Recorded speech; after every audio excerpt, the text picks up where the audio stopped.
बेहतर हूँ जब वो एक्सीडेंट ये छोटी ना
মঞ্জিত, পিংকি আৰম্ভ কৰিব পাৰো?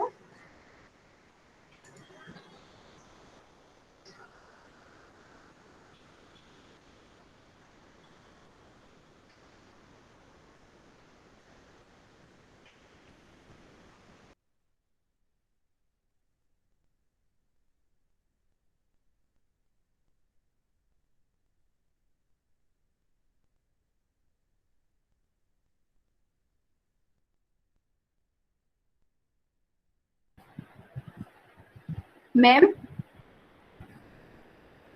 মোৰ মেম দিব পাৰে? Thank you hello' Pinky. Ma'am. Ma'am Pinky আৰম্ভ কৰি মেম দিম। Okay. Ma'am. Namaskar. A very warm good afternoon to one and all present here in this digital platform. Respected Dr. Manoj Kumar Mohanta sir, Principal Pragjyotish College. Respected Vice Principal Dr. Ranjita Deka ma'am. Respected Coordinator, Internal Quality Assurance Cell, Pragjyotish College, Dr. Manjit Kumar Mojumdar, esteemed resource persons who have generously taken out time from their busy schedule to share their knowledge with us, my colleagues, students, and all the participants. My very best regards to all. On behalf of Pragjyotish College, I would like to welcome you all to this international webinar on socio-cultural behavior and health issues, organized by our Department of Anthropology in collaboration with IQAC, Pragjyotish College. We are very happy to organize this webinar and really grateful to all of you for being with us. Now, I'd like to request Dr. Ranjita Deka ma'am, Vice Principal of our college, to deliver her welcome address. Please, Baidu.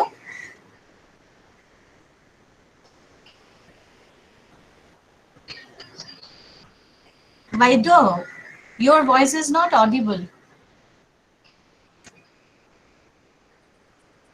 Unmute. Yes. Okay. Respected Principal, Dr. Manoj Kumar Mohanta, today's distinguished speakers, Mrs. Snigdha Chaudhary from New South Wales, Australia, Mrs. Jhimli Borua, Communication for Development Specialist, UNICEF India, Mrs. Nikita Hazurika, Clinical Psychologist, founder of Ashwas Mental Health, Dr. Mayuri Borkotoki, HOD, Department of Anthropology, my dear students, participants, and everyone present here today. A very good afternoon to all of you. We are going to start the international webinar on socio-cultural behavior and health issues.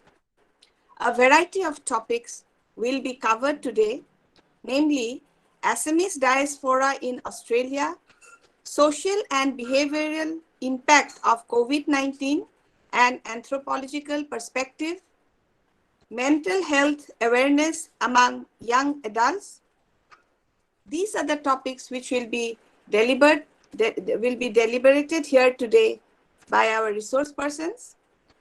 I cordially welcome all of you to this vast sea of knowledge. I especially welcome our resource persons who have readily agreed to contribute and share their knowledge with us. Thank you.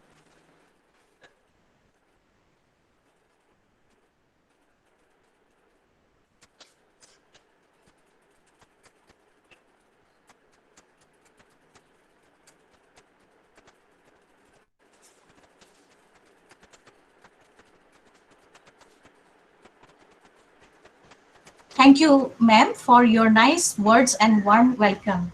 Moving ahead with further proceedings, I invite our respected principal, Dr. Manoj Kumar Mohanta sir, to deliver the inaugural speech. Please, sir. Thank you. Respected HOD of Department of Anthropology, Pragjyotish College, respected Vice Principal ma'am, my esteemed speakers, today we have been invited to deliver their valuable speeches today on this particular topic of this international webinar organized by Anthropology Department of our college along with the uh, IQAC of our college on a pertinent and valuable topic, that is socio-cultural behavior and health issues. That is very, very important in this time of pandemic. I am rightfully thankful to our HOD ma'am and IQAC for choosing this topic, which will be very beneficial for the young researchers and our students too. Respected resource persons, Mrs. Snigdha Chaudhary, who is delivering her lecture from New South Wales, Australia, on a particular topic, Assamese diaspora in Australia. Mrs. Jimli Borua, Communication for Development Specialist, UNICEF India. She will talk on a particular topic, that is social and behavioral and impact of COVID-19 and anthropological perspective. Mrs. Nikita Hazurika, who is a clinical psychologist, founder of Asus Mental Health.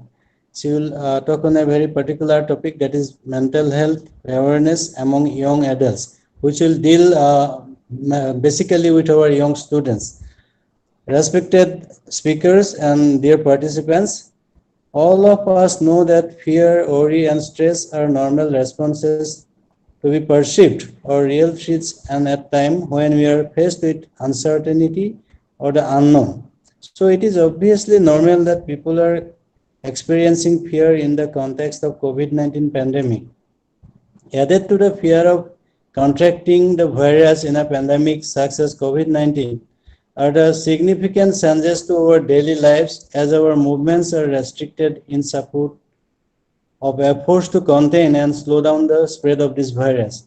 Faced with the new realities of working from home, temporary unemployment in different sectors of our working places, then homeschooling of our children, and lack of physical contact with our family members, friends, and colleagues, it is important that we look after our mental as well as our physical health.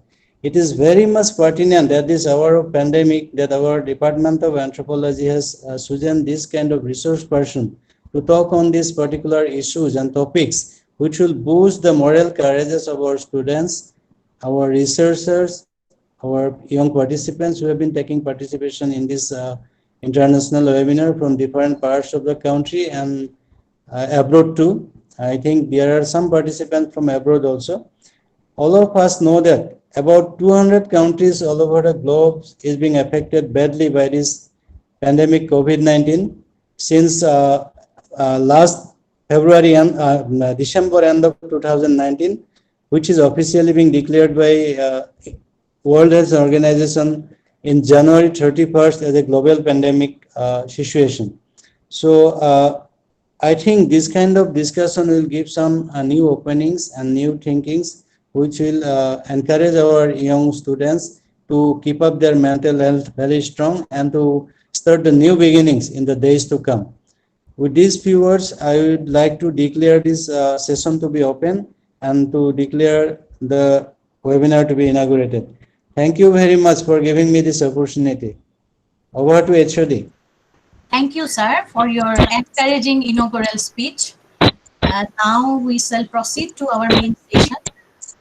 Today we have with us 3 resource persons, and this webinar is based on variety of topics, that is socio-cultural behavior and health issues. The first topic of this webinar is on Assamese diaspora.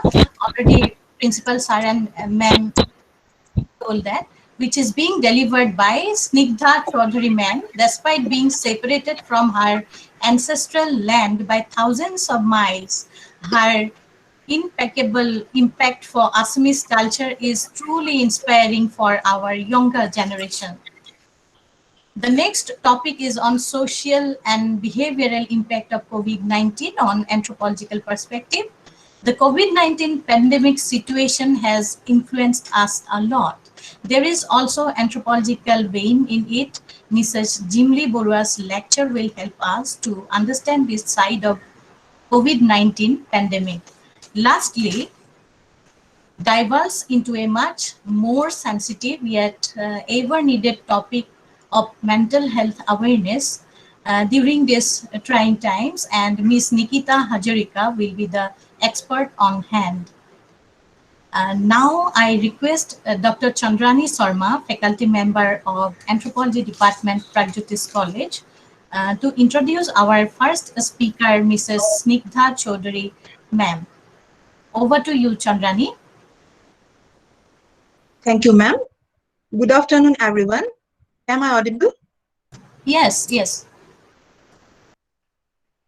Respected Principal of our Pragjyotish College, Dr. Manoj Kumar Mahanta sir, Vice Principal, Dr. Ranjita Deka ma'am, IQAC Coordinator, Dr. Manjit Kumar Mozumdar sir, Head of the Department of Anthropology, Dr. Mori Barkataki ma'am, my esteemed colleagues, participants, invitees, and my dear students. Today, I feel glad that I have the opportunity to introduce Mrs. Snigdha Chaudhary ma'am. Well, Chaudhary ma'am was born and brought up in Guwahati, and she did her schooling from PC Government Girls Higher Secondary School, and thereafter did her BSc and MSc from Cotton College in Physics. Then she received training in computer programming from New Delhi. After her marriage, she moved to Bangalore, and there she acquired a diploma in system management from NIT, and thereafter she settled in Australia, and now she lives in a town, Coma, in New South Wales, Australia. She is a volunteer teacher and delivering lessons virtually in an informal Assamese school called Bhakhagor in Sydney. Chaudhary ma'am was one of the first Assamese in Australia to start typing in Assamese way back in 2007. She has been involved with several volunteering streams all throughout the different parts of Australia. She was also involved with a few different programs like March Door Knocked, Appeal, Tel Cross, and 6 monthly blood donation through Red Cross. Ma'am is also involved with a group in Coma called Magic, a multicultural activity group promoting unity and diversity. She worked as an early childhood multicultural educator for 10 years. At present, ma'am is working as the manager, administration, and IT help desk in Monaro Family Support System and Service, and also the current president of Assamese Association of Australia and co-editor of the magazine Gogona. Thank you. Now I would like to request Mrs. Snigdha Chaudhary ma'am to deliver her speech. Thank you. Namaskar. Thank you for the lovely introduction, Chandrani. My name is Snigdha Chaudhary, and I'm going to talk about Assamese diaspora in Australia. And I'm going to do the presentation through PowerPoint. So I'm going to share my screen with you folks. Just please bear with me for a deep second. Here we go. Now, Assamese diaspora in Australia. Sorry. Is anybody speaking? No. Okay. Now, Assamese diaspora in Australia, and this painting is done by a lady called Nita Bora who lives in Sydney. She is a part of our community. And as you can see in this painting, the top left-hand corner, kangaroo, and the bottom left corner is the Australian flag representing Australia, and rest of the painting is represented by Assam. And of course, the mountains and the rivers are common to both Assam and Australia. Now, people from Assamese background have been living in Australia for quite some time now. Since, as far as I know, it's since 1950s. But Assamese diaspora is still quite.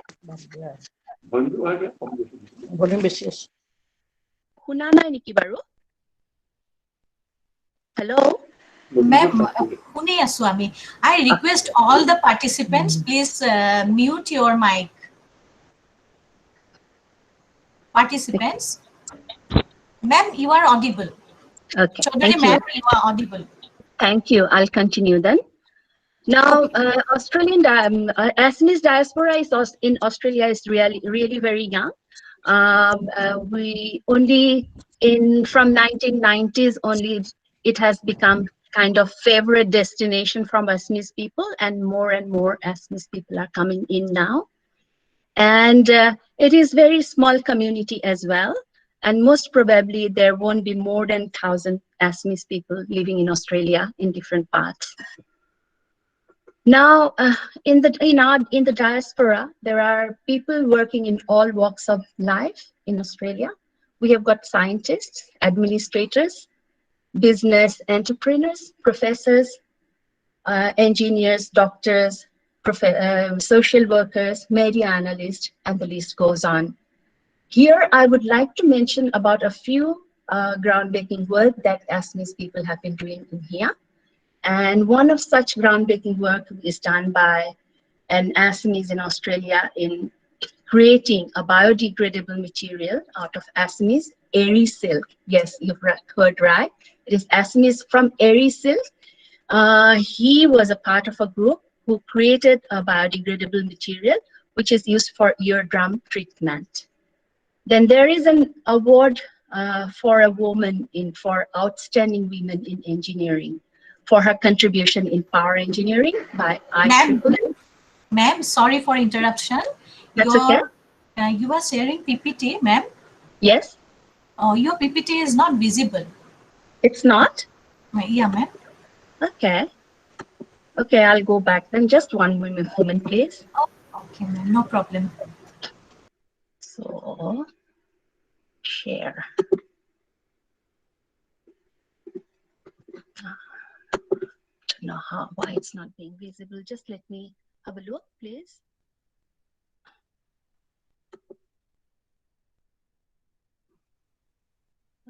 Where is this share screen here? I can't see it. Can please somebody help me? Pinky. Because I'm more used to Zoom, I'm Hello? not quite sure where is the share screen here. Hello, Pinky. Ma'am? Hello? Please help ma'am. Her skin is not visible. She wants to know how to activate it. She wants to know how to activate it. Please, you help, ma'am. Okay. Ma'am, are you using a laptop or Laptop. mobile? Laptop. And right, bottom side, you got 3 dots. Yeah, I've clicked on that. 3 dots. Yes, ma'am. Yeah. Click Yes, on that 3 dots. I have.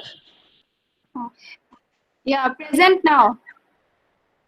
I can present now. Okay, thank you. So it has been enabled now.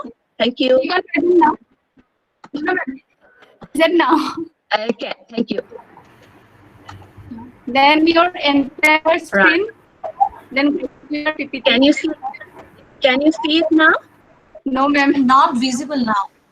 Not visible. No, not visible. So how do I share the screen? I did what you asked me to do. You go to the I'm not quite sure. present now. Then you will see a small screen on your laptop screen. Then you click there. Then Right. yeah, you click there. Entire. Yes, I have. You click On there, your and below that you will see the share. I can see share right there corner, under present now. I can see entire screen, a window, a Chrome tab. That's all I can see. A small screen on the on your laptop screen you will see. Yeah. Then you click there. You will click. You click there. Where do I click? Entire screen? Here? Can you see now? You click there. Share. Then you will find the share button below that. On the Yes, on the lower left corner, you will see the share. I can see it, but it's grayed out. It doesn't work. It's not working. You have to click on the screen on the screen. Yes. yeah. Then you click. Yeah, okay. Now, thank you. Yeah. Yeah. Can you see now? It will come. It is visible, Okay. ma'am. Thank you, Anamika. Right. Thank you, Anamika. Thank you, Yes, Anamika. welcome. Okay, here we go. I'll just show the first screen. I talked about it, but it is, Yes. I'll quickly go over it. Sorry about all the disruption. No problem, ma'am. Okay, there we go. So this is a painting by Nita Bora. And on top left-hand corner, you'll see some kangaroos representing Australia. And bottom left corner is Australian flag. And rest of the picture is representing Assam. And the mountains and the river are same for both Australia and Assam. Now, Australia has become a favorite destination for Assamese people only from about 1990s. Before that, although many people, many families were living here, but the numbers were really less. And it is very new here, the diaspora. And the number, can you hear me?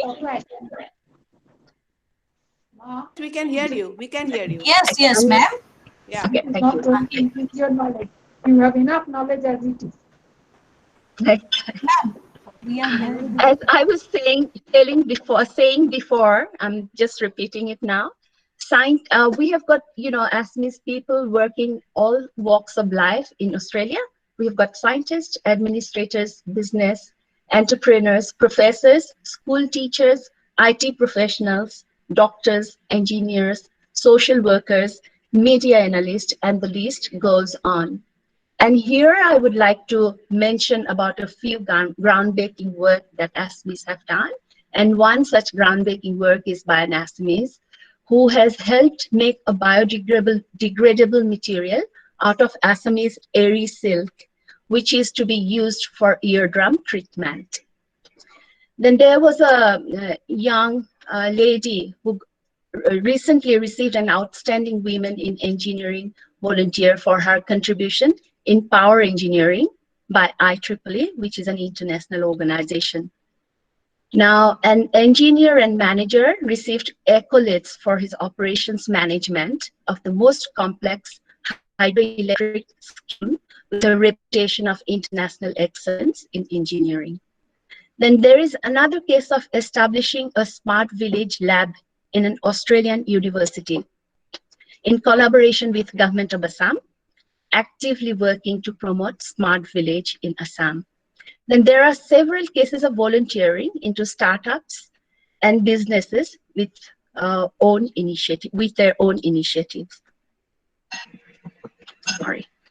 And actually today I have come to know that one of our young members in his early 30s has become the Director of Tertiary Education in Australia, meaning all over Australia, and also for training and employment, which is a really good news, and I'm very happy for him.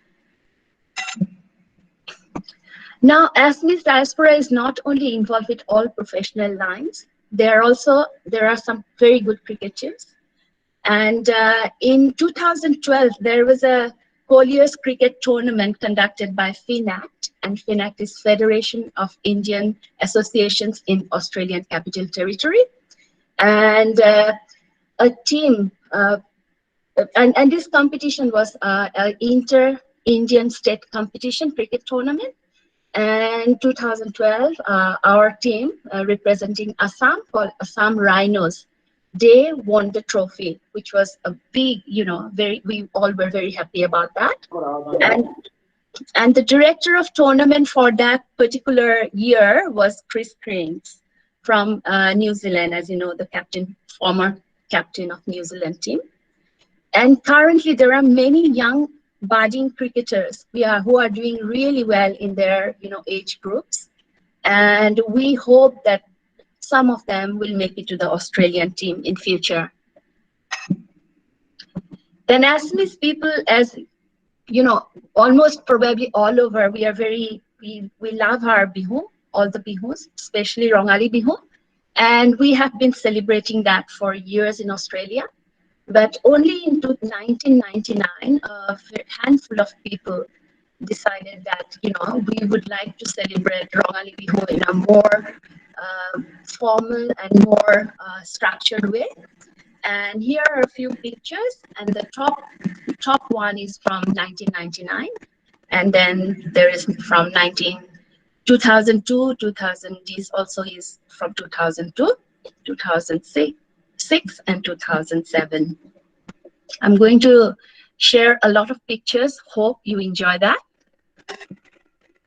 And Rongali Bihu, here are some more pictures of Rongali Bihu celebrations from different time. And some more photos. And as you can see here in the top right hand corner, that was the Hotria, and it was actually in 2010. This was the first ever Hotria presented by Assamese people living in Australia. And as you can see, that's me, and I choreographed the dance and was very proud about to be able to introduce Hotria to Australian stage. And then there are other pictures here, and these are some kids performing. And these two young second generation Australians, they were actually emceeing the Master of Ceremonies of one of the Rongali Bihus we celebrated. Then again, here are more pictures of Rongali Bihu, and this particular was in 2019. Here you can see in the bottom right corner, there is, it was in Shangkardev's Tithi, and I was actually presenting Shangkardev's Mahapuru Shangkardev's work to our cultural and literary meet, which we have once a year. And as you can see, the children were really engaged, and they really actively participated, asking questions and clarifying their doubts, which was very nice to see. And this particular picture on the right was also from one of the Shangkardev's Tithis. And these are, again, some more pictures here. Then we also celebrate Bhogali Bihu. And this particular collage is from 2019. And in this, we also try to, introduce some Assamese games. And we had Connie Juice here in this picture, and there, and here. And we had Connie Juice, and we also had Tekeli Bhonga Pratijogita. And along with that, we always have tried to make all traditional food. We had Pitha, Pona, Laru, Kata Nimki, Ittadi. And then we also had Hahor Mangho, Sagolir Mangho, Masor Tenga, Khar, Adi, Khati, Ohomia, Khaita. Then we also tried to showcase our rich Assamese cultural heritage among the wider community. And this particular picture, where can you see my cursor? Yeah. So this was, they took part in a promotional video when we had T20 Women's World Cup here in Australia, and they represented Northeast of Assam in that promotional video.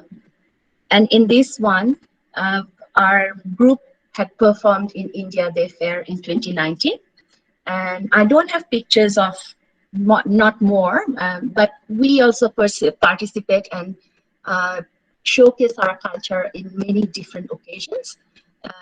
In Sydney, in Canberra, Puma, and also in the people in other parts of Australia are equally involved in doing that. They have been we all have been very proud to showcase our such beautiful culture among the wider community. And here in this picture, this young lady, she's 16 years old, Dia Goswami, and she also actually was a featured artist in a New South Wales in an event organized by the Department of Education, New South Wales, and it is one of the largest variety shows. And she presented her own written slam poetry and was very appreciated by all. Then we have an informal Assamese language school, language and culture school for children, and where we try and teach them how to read and write. speak.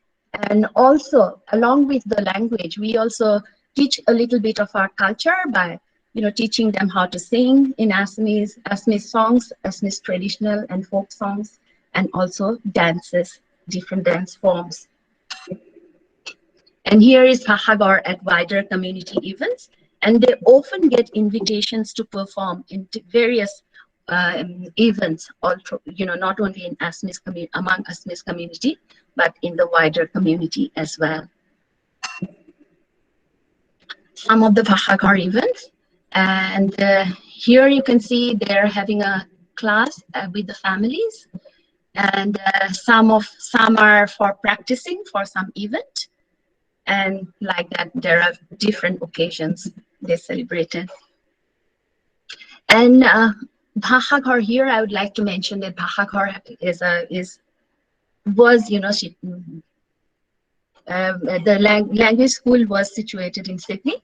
It is, but because of COVID, it is online now. So it is not only children in Sydney get the opportunity to attend these classes.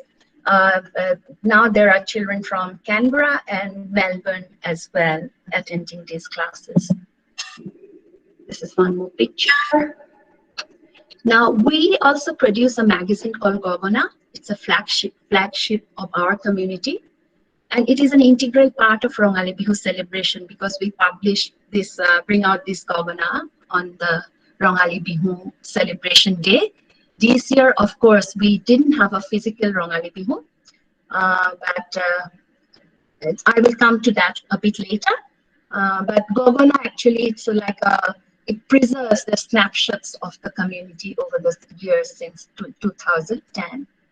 And here is a link where if you are interested, maybe Ranjita, you can share this link with everyone, where you can visit our website, Assamese Association of Australia. And if you are interested, you can go there and have a read and have a look or read the different magazines. Here are a few cover pages from Gogona over the years. And the one over here, this was from this year. Usually we have printed copies, but because we didn't have any physical Rongali Bihu, so we distributed this electronically. And every year we do that, and on top of that we publish that as well. But this year only a few people are going to get it because this time usually it is even as a souvenir, but because of all these restrictions and stuff, and it's only by choice some people are showed interest in getting the printed copy at their own cost. So these are some more photos. Then we started having some convention where Assamese diaspora from all over Australia, like New South Wales, Western Australia, South Australia, Queensland, and Victoria, we participate together. And it started only in 2016. And because of the distances in Australia from all different parts, we have decided to participate only once in 2 years. So first one was in Sydney in 2016, and second one took place in Melbourne in 2018. And this year we were going to have Assam Convention Australia in Perth in September. Due to COVID, it had to be postponed, and hopefully, we are keeping our fingers crossed, hopefully we'll be out of COVID at least, and in that, if it is, then we will celebrate our Assam Convention Australia 2020 in 2021 in Perth. And here you can see this is a miming actor. He is excellent. He is really good. And when he performed that particular that particular episode, and there was a pin drop silence in spite of being many children present. It was a pin drop silence because the way he presented it was really mind blowing. And here you can see one of the performances where Assamese way of life was portrayed, and you can see we had a deki and there was a dance drama there. And this one was kind of like a Varna presented. This one was Bianam. And as I mentioned earlier, we have literary and cultural meet once a year. And in that, they had a session of Bianam. And like we always do through Bianam, we're teasing each other and having fun. We had a lot of fun and people really enjoyed that. Again, some more photographs of different occasions and get-togethers of Assamese community in Sydney. More photos.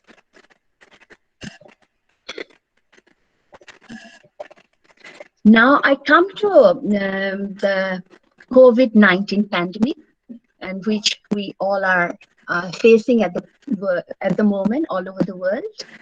And in our community, I would like to tell you a little bit about how the Assamese diaspora is coping with COVID and supporting. They support each other in the community throughout this and through social media and other communication methods as well. They're always in touch. And we are like a big family, actually, not only in New South Wales, we are also connected to Victoria, South Australia, Queensland, and people from all over there. And we also, actually, the AAA, Assamese Association of Australia in New South Wales and Australian Capital Territory, we ran a donation drive for COVID-19, and we collected money and we sent some to Assam and also donated some money to Australia as well. And we also helped some students from Northeast during this period. Some of them had lost their jobs and were finding it very difficult to carry on. So one of our community members actually had a house lying vacant at that time. So they were generous, very generous, and led these students, 3 students from Northeast India, to live there rent-free for 4 months, including electricity, water, everything were paid for.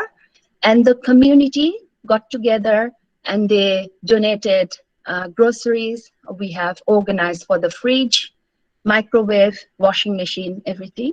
We also helped them move from their rented places to that home. And yeah, we were very happy that we could do that. We also contacted some other students from Assamese background, but they said they were fine with their finances and everything, and they said they didn't need any assistance. So yeah, that was about the COVID, how we helped them. And then we come to the part where I would like to tell you a little bit about Sydney Virtual Rongali Bihu 2020. And when Bihu time came, because that is the biggest event for our community, and people were very sad and they were feeling very down, and we were all contemplating as to how we can keep our community engaged. And we decided that we'll have a virtual Bihu, but initially we sort of were not sure how to do it, but then we decided that we requested people to make short videos themselves and send it across. Then someone put it together, and we presented it through 3 social media platforms, through YouTube, through our web page, and also Facebook simultaneously. And if anybody is interested, you can, again, there is a link here, and if anybody is interested, I can share the link with you folks. And this actually kept people engaged very much so at that period when everybody were feeling so down. And I would like to mention especially a case where this young lady just got married in India, in Assam, and she came back and she was quarantined in the hotel for a couple of weeks. And she was very depressed and very sad, and she didn't know what to do. And during that period, we came up with this idea, and she took part actually, and that kept her busy for a little bit because she practiced through social media with her people in her group of that dance they presented. And so it feels really good that we could help that young lady who just got married and, you know, leaving all her husband, new husband, her family, and after such big events, she had to be locked up, you know, in a hotel room all by herself, and it gave her a lot of confidence, and it, you know, helped her a lot to cope with that situation, and it also helped all the other people as well. And yeah, that's all from me today. And if anybody has any questions, I'll be happy to answer that.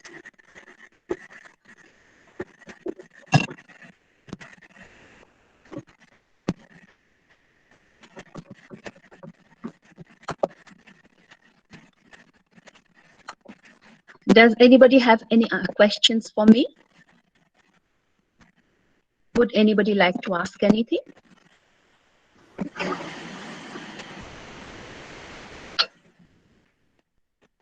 No? Okay. Ma'am, thank you so much for your vibrant and excellent lecture. And there are no questions in the chat box. Okay. Thank you. So we can proceed to the next agenda, and I request Dr. Gangotri Bhuya, Assistant Professor, Department of Anthropology, Pragjyotish College, to deliver vote of thanks to Mrs. Stigma Chaudhary ma'am, and just after that, please introduce our second speaker. Yes, Thank you so much, ma'am. I have one niece at Australia, Dr. Manoj Borua. Madam Chaudhary. Thank you so much, ma'am. I, Gangotri Bhuya, on the behalf of the organizing committee of the international webinar organized by Department of Anthropology, Pragjyotish College, in collaboration with the Internal Quality Assurance Cell, IQAC Pragjyotish College, would like to extend my heartfelt gratitude to Mrs. Nikita Chaudhary ma'am for such a fascinating talk on the Assamese diaspora in Australia.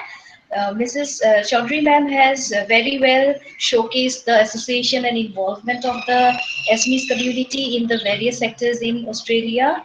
Ma'am has also taken us on a virtual tour of the various activities in which the Assamese community is involved, like organizing literary meets, cultural meets, volunteering work. There has been celebrations of Bihu, without which we cannot stay. So, and then we have also been seeing that the Assamese diaspora community has been supporting each other through the community help during the time of pandemic. Thank you so much, ma'am, for giving us such a fascinating time and showing us a visually striking tour of the Assamese diaspora in Australia. We really appreciate your endeavors, and we really look forward to having you much more on our platform. Thank you, ma'am. Thank you very much. May I just ask somebody mention about Dr. Manoj Borua? Yes, madam. I am Dr. Tilottama Borua from Cotton University. Yes. Dr. Manoj Borua is a niece of my niece. Your nephew. Yeah. Okay. Yeah, I know him very well. Yeah. Yeah, we work together in, in association. Yes, he's a very good friend. Thank you. Yeah, thank you.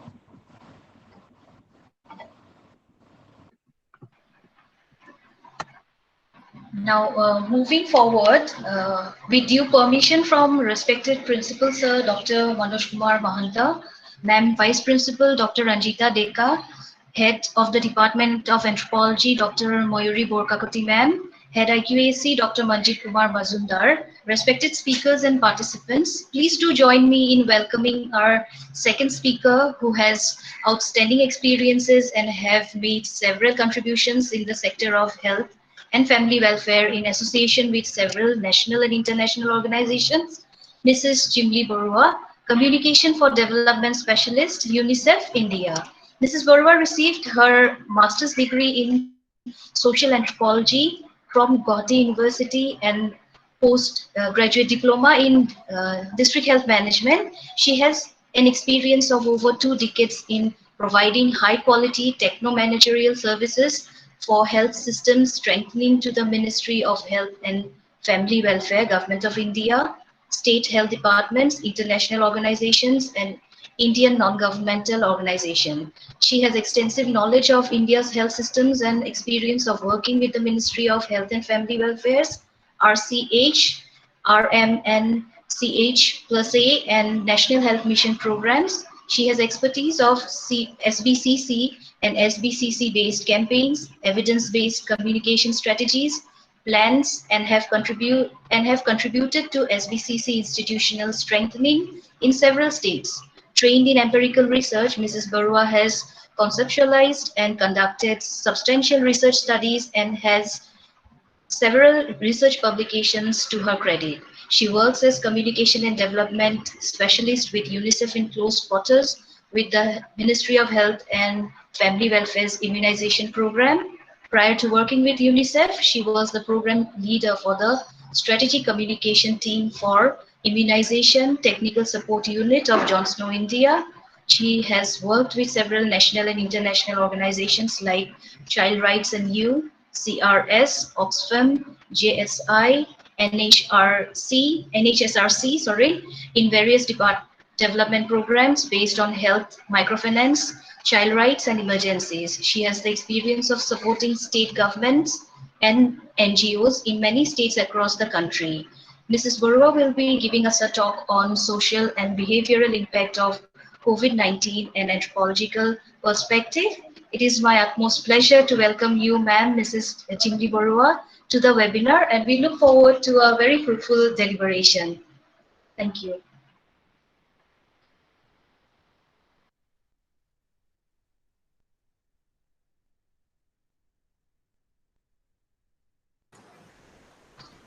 No.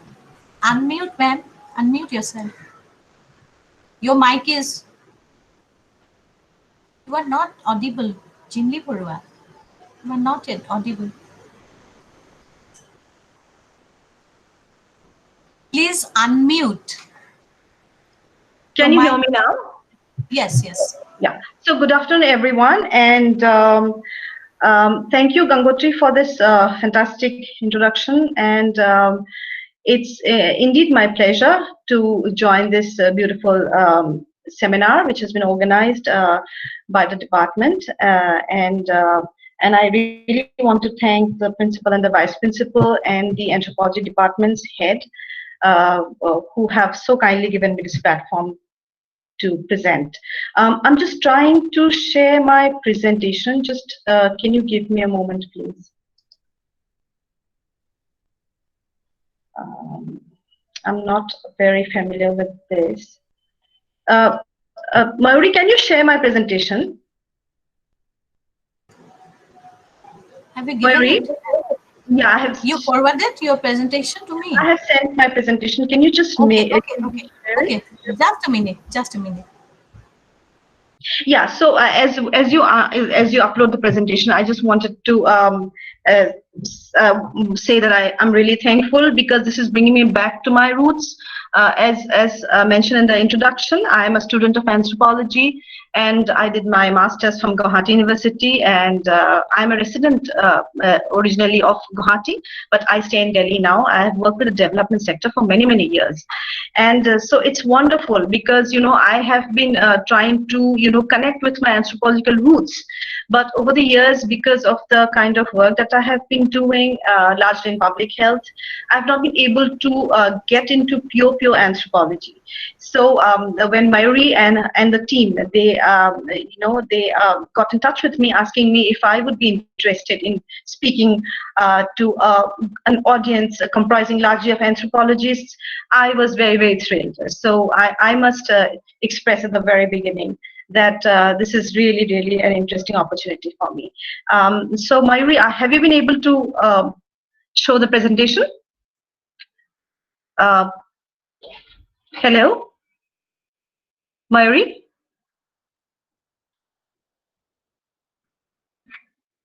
Can I see the screen now? Ahis na screen. No, I can't see the screen. Not yet. Jimli Barua? Yeah. I can't see your screen. Just a minute. Yeah. I'm sharing your PPT. Okay, okay. Normally we use a lot of Google, we use a lot of Zoom, and we use a lot of Microsoft Teams. So I'm new to Google, so technology has its own perils. So I would request everyone to be a little patient. Yes, we can see the screen, Mayuri. Thank you, thank you. Can you go to the next slide, please? Next slide, please. Next, please.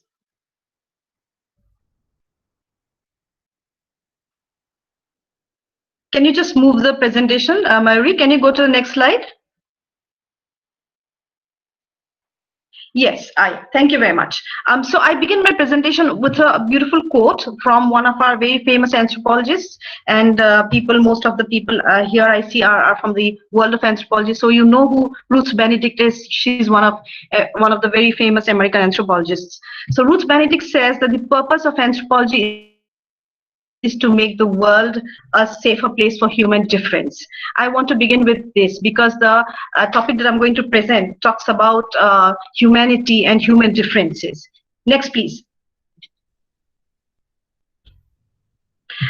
All right, so let's start by talking about the global pandemic called COVID-19. So as you all know, this is probably one of the most interesting episode, or by far the most exceptional episode in human history, which is unfolding before our eyes, and we are living in it because it has had a lot of impact on our lives.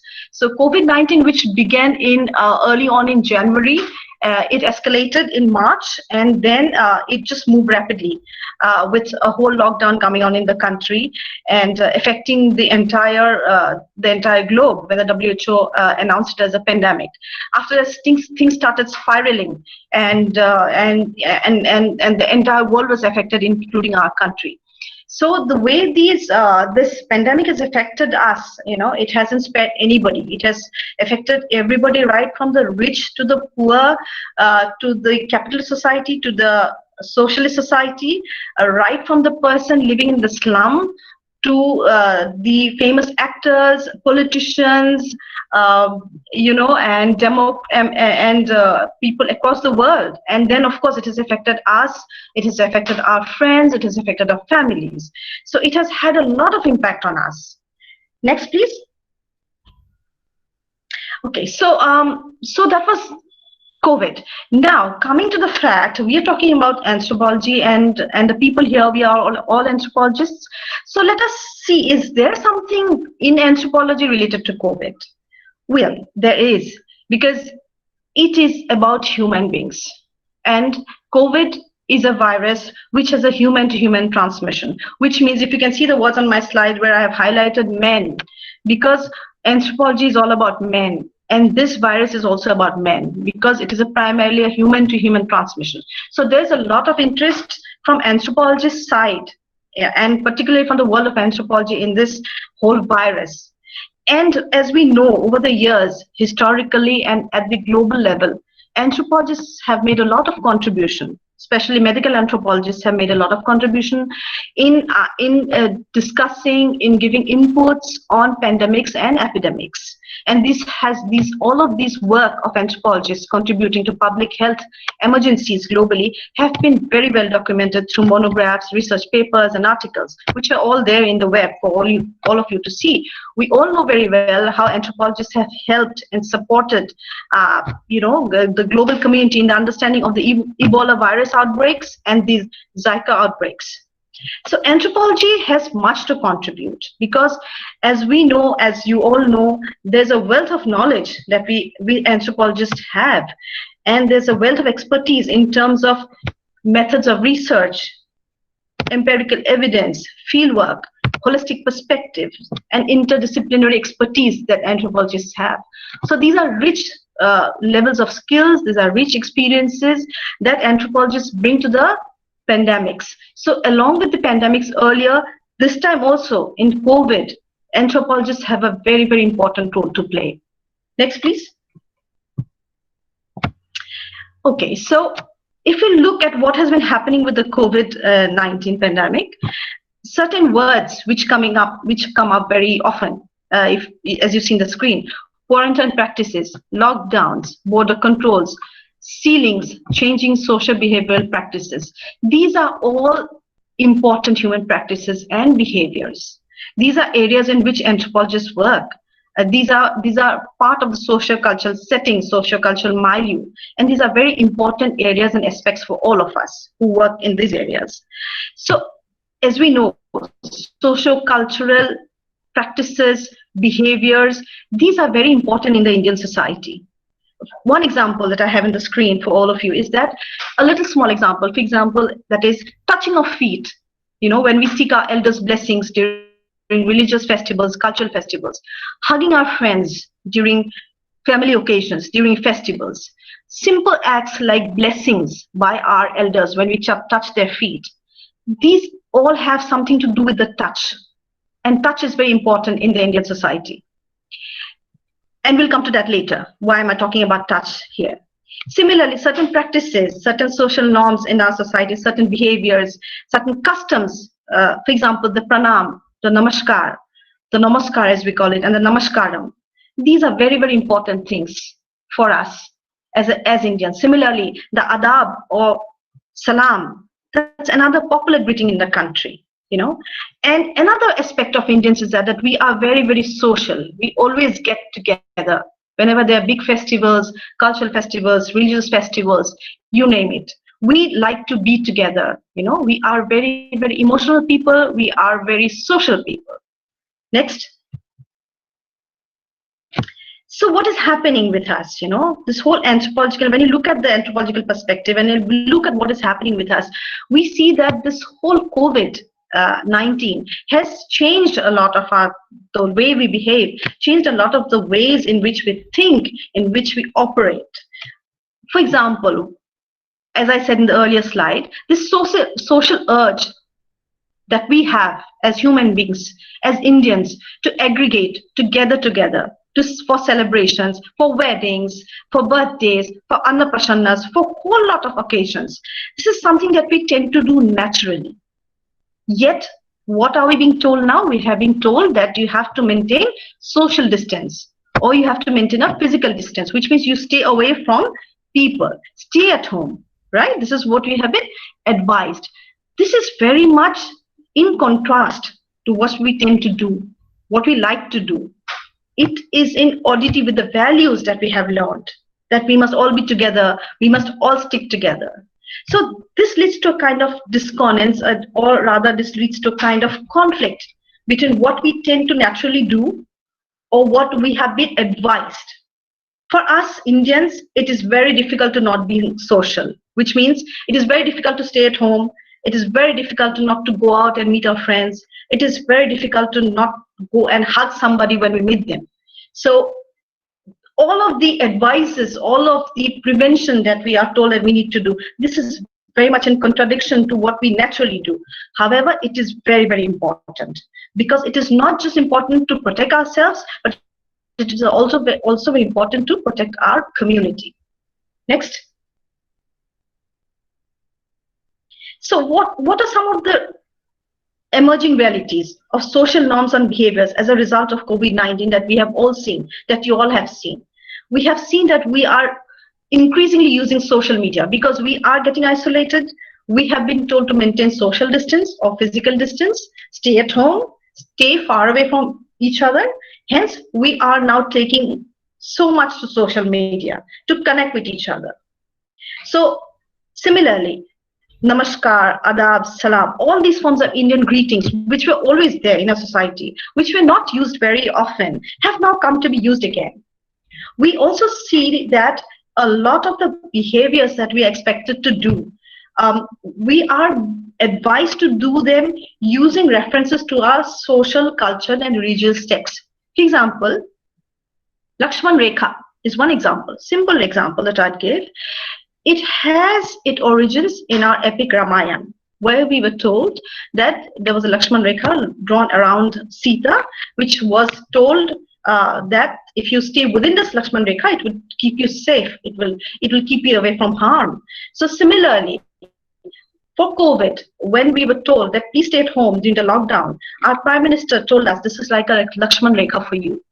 You need to obey this Rekha. So the very fact there was a reference to our cultural, religious heritage, there was a use of our spiritual beliefs and the religious norms, that reference really helped because it builds an emotional connect. Next. Another emerging aspect that we see, and this one is a little negative and that you all know about and quite aware of, is stigma and discrimination. When COVID came about, and because of its impact, we see there's a lot of stigma against people who have been found to be positive for COVID, against people who are service providers, who are out there, you know, the police, the guards, the house helps, the drivers, the cleaners. There's a lot of stigma against these people. Similarly, we see that there's a lot of stigma against health service providers, against doctors, against nurses, against ANMs, against our ASHAs. Why is this happening? Because people are worried, because people are fearful, because people are uncertain as to what is happening in this world.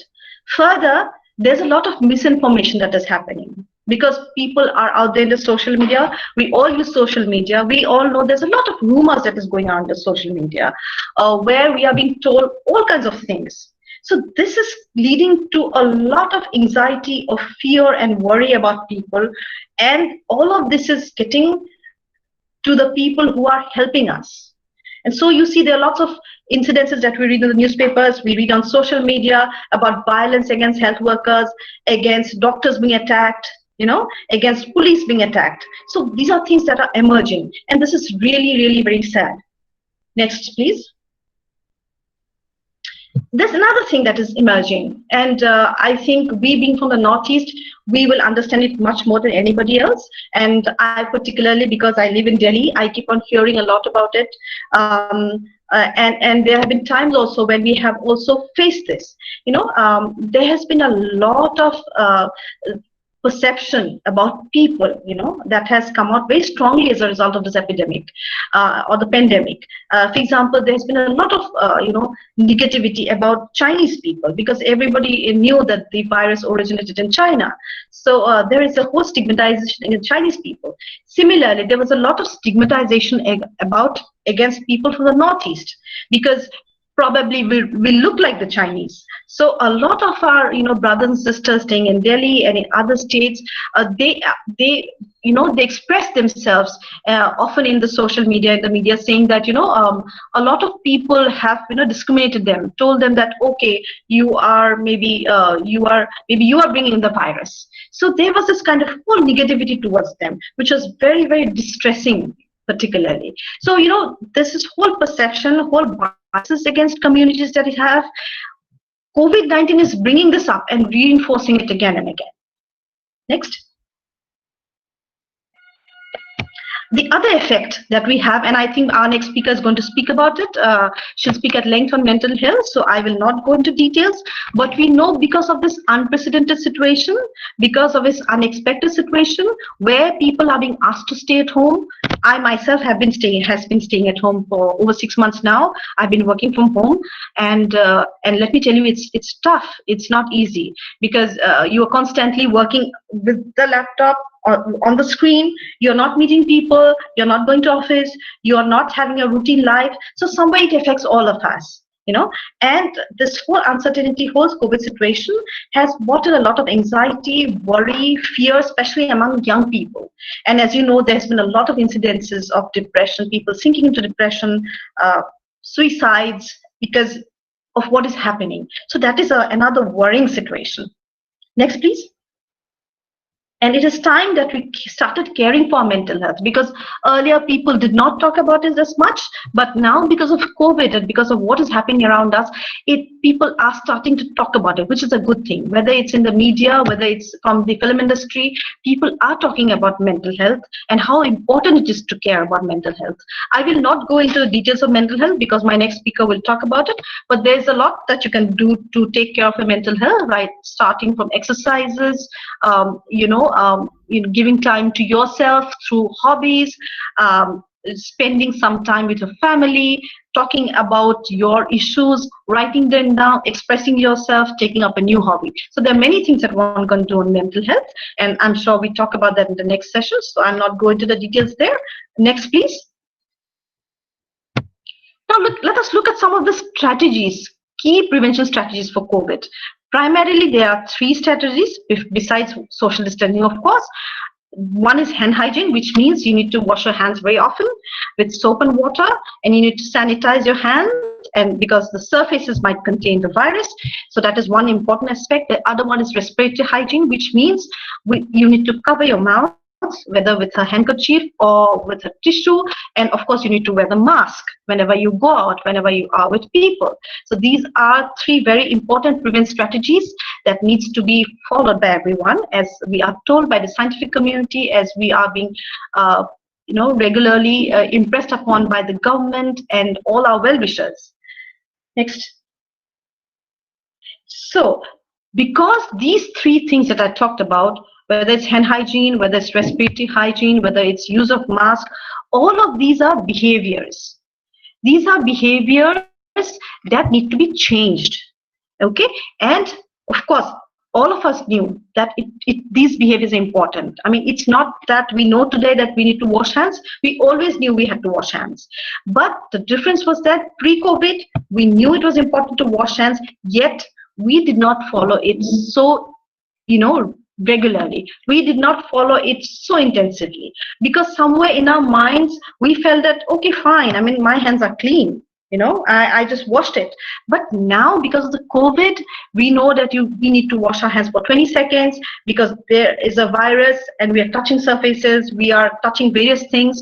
So now this whole importance of washing hands has been reinforced, and that is a really, really good thing for us.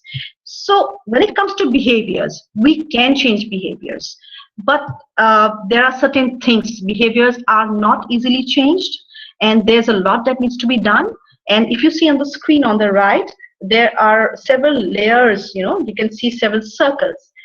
So what that means is that our behaviors tend to be influenced by many factors, many forces. And to change our behaviors, to ensure that we wash hands automatically, like in autopilot, ensure that we cover our mouth whenever we go out, whenever we sneeze, whenever we cough, to ensure that we do it automatically, there are many areas that we need to work on. And there are some certain theories that we need to work on, and we have been working at UNICEF. We work on these areas. It is called Socioecological Model, and this whole theory of change is called social behavior change communication. So we work along those lines, and when you work with theory as your basis and you work practically, it is possible to change behaviors. Next, please. So there are many dimensions to the COVID, but there are certain things which are also positive that is emerging about the COVID. Let's see what they are. So one thing is that we are becoming very health and hygiene conscious. Health as in, I can see even in the place where I stay, many people going for cycling. I see many more people now going for the walks than I saw before the COVID. Okay, so you can see that very clearly. People are becoming very health conscious, maybe because it's fear, or maybe it's more understanding, more awareness, whatever it is, but people are becoming more health conscious.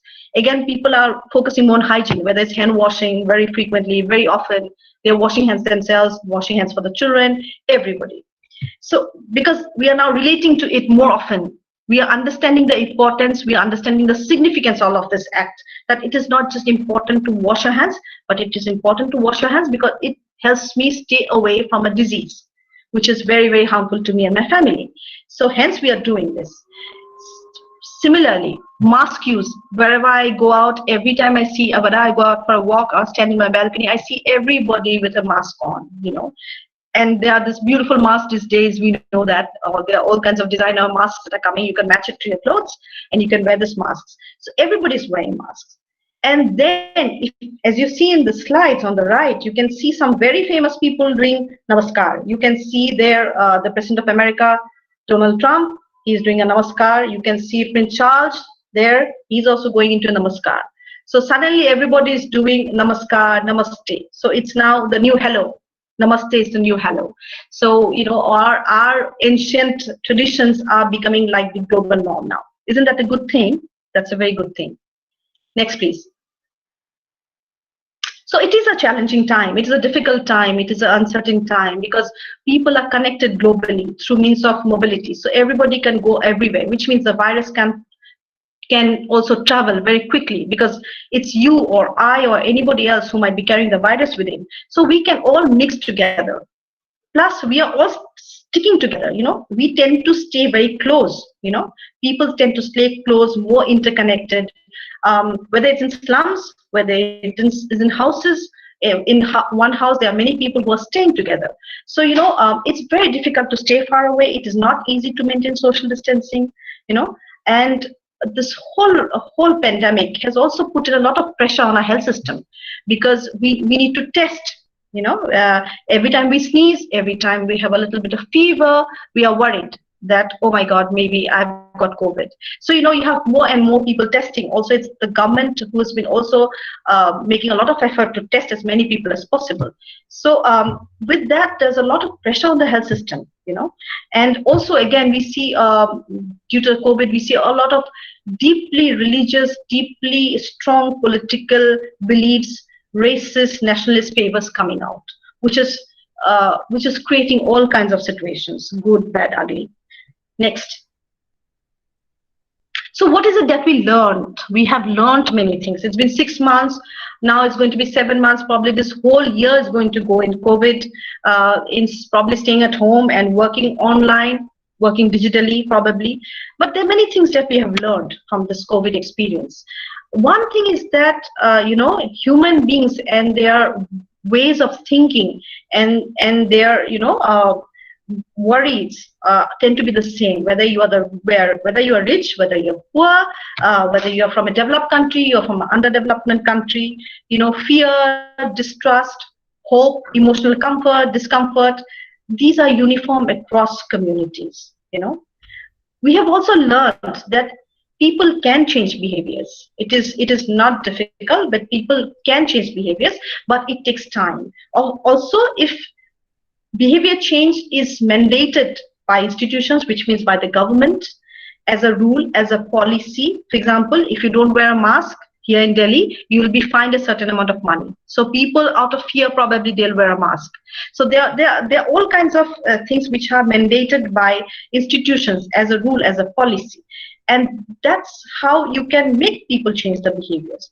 Also, if you appeal to people's emotions for protection of their family and loved ones, that will also help people to listen to what you're saying, that, you know, if you wear a mask, it will protect your family, it will protect your loved ones, because you will stay safe, you will also keep others safe. So these kind of emotional appeals also help people to change their behaviors. Also, we have learned that we can take care of each other, we can be close to each other, even being physically distant, because there's something called a mobile phone, there's something called WhatsApp, you know, there's something called, you know, video calling, audio calling. There are many such online digital platforms. So we can stay close to each other even while being physically apart. So it is possible. And then we have also realized, like, for example, in other times, Mayuri would have done this workshop in a nice auditorium. But today I'm sitting at home in Delhi and I'm speaking to you. I'm seeing so many people, you see, and you're listening to me. And I'm interacting with you. So, so all kinds of new digital tools are opening up before us. So these are opportunities, and these are new techniques that all of us are learning. So that's a very positive thing. Next. This is my last slide. So just to sum it up, this virus is spread widely and very fast. it has affected us, all of us. It has affected you, your families. It has affected me, my families. It has made us worry. It has given us tensions, sleepless nights. It has given a lot of worry for our governments. You know, our governments are under pressure, whether it's our Indian government, whether it's the government in America or other governments across the world. Every government is, you know, struggling. Every government is thinking of different ways as to how to combat this pandemic, how to keep people safe, you know, how to reduce mortality and morbidity from this pandemic.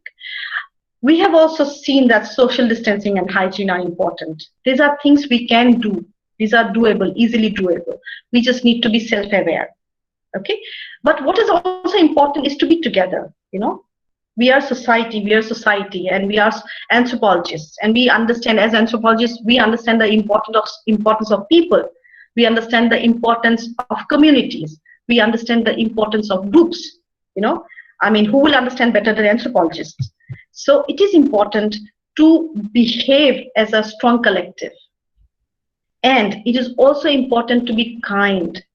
It is also important to be sympathetic towards all those people who are working for us, all our health workers who are working day and night, taking great risks for us, who are testing patients, who are wearing PPE kits and still doing the duties, right? So if they can do so much for us, why can't we do that little thing that we have to do, wash our hands? Why can't we wear our masks, which will keep me safe, which will keep you safe? And on the right, I will say that as anthropologists, we have a lot of responsibility. We have a responsibility to bring in our knowledge, you know, years and years of anthropological knowledge, our understanding of the field, our understanding of the communities, what they want. We have to bring in our understanding of the equality of communities, how people are good, how all cultures are good, all cultures are equal, you know, everybody is equal, you know, and everybody is valuable. So all of these knowledge that anthropologists have and the beautiful subject that anthropology has, we need to bring all of these to our practice. We need to be informed, we need to be aware, we need to be vigilant, and as anthropologists, we need to be more responsible and more responsive. And we need to support our governments, we need to support our colleagues, we need to support our families and friends, and find the best possible solution to survive in these times. So life goes on, you know, COVID will probably go on for some more months, maybe till next year, but we have to live with it because there's no other way out. We have to learn to adjust, we have to learn to adopt, because, you know, anthropologists are good at that. We are very good at adapting. You know, Darwin had told us how we had in his treatise, you know, Descent of Man and the survival of the fittest. So we have to survive, and as the fittest. So that is the beauty that anthropology brings in. And as we, as the anthropological community, as students of anthropology, we know that the best way, don't we? So let us do our best to help others, help ourselves, and help the society and this community. Next. Thank you so much, very much for listening, and once again giving me this opportunity to share my experiences and my thoughts. Thank you. Any questions and queries, comments, please, most welcome.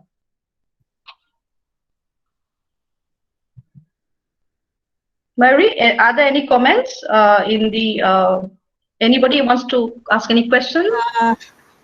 Yes, I'm checking the chat box. I see some chat. Thank you all. Thank you very much. Jimli Borua, thank you so much for your nice, interesting, and outstanding speech. Thank you. I'm checking again whether any question in the chat box. No. I don't think any questions. There are no questions. So thank you everyone. Thank you everyone so for now your it's time, now I request Gangotri to convey vote of thanks to Jimli Borua. Thank you so much, ma'am. I, Gangotri Puya, on the behalf of the organizing committee of the international webinar organized by Department of Anthropology, Pragjyotish College, in collaboration with the IQAC, Pragjyotish College would like to extend my gratitude to Mrs. Jimli Borua, Ma'am, thank you so much for sharing with us your experiences, and your deliberation was really an engaging one.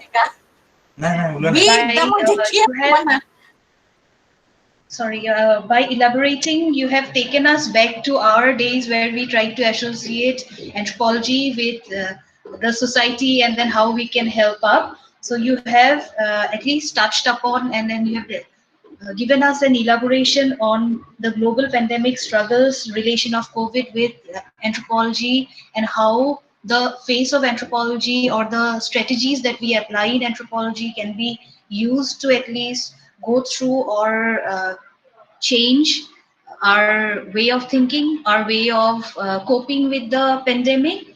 You have also dealt with very sensitive topics of stigmatization, discrimination, as well as touched upon mental health issues, which we normally don't see people talking a lot about. You have also given us few strategies which we can follow. I'm very sure that all of our participants are greatly benefited by your deliberations.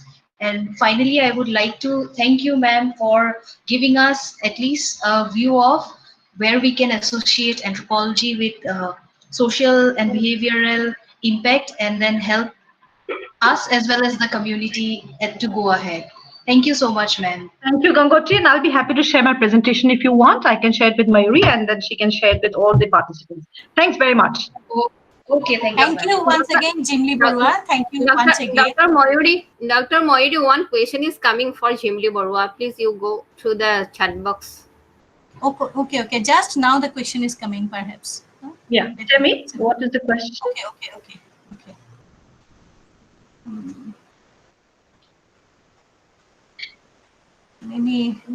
It's from Pankava Datta.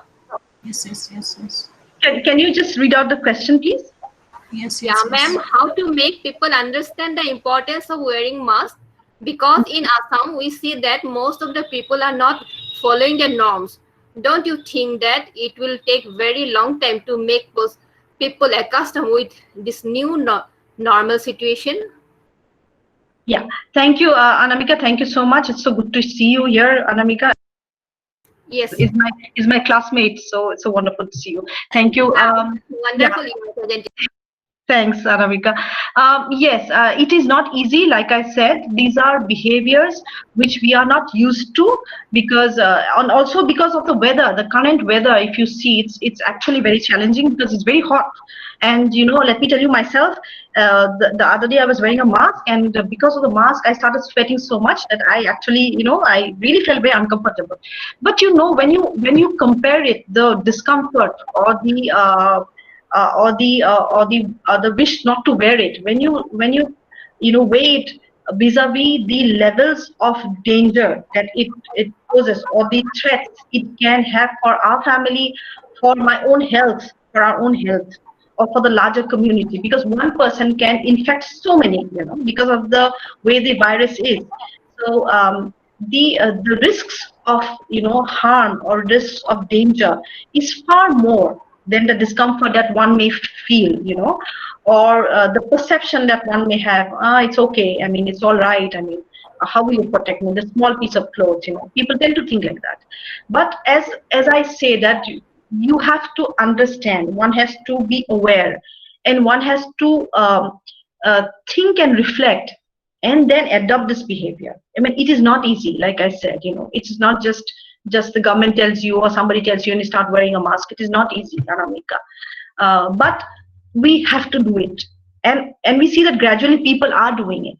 It will take time. It is not going to happen overnight.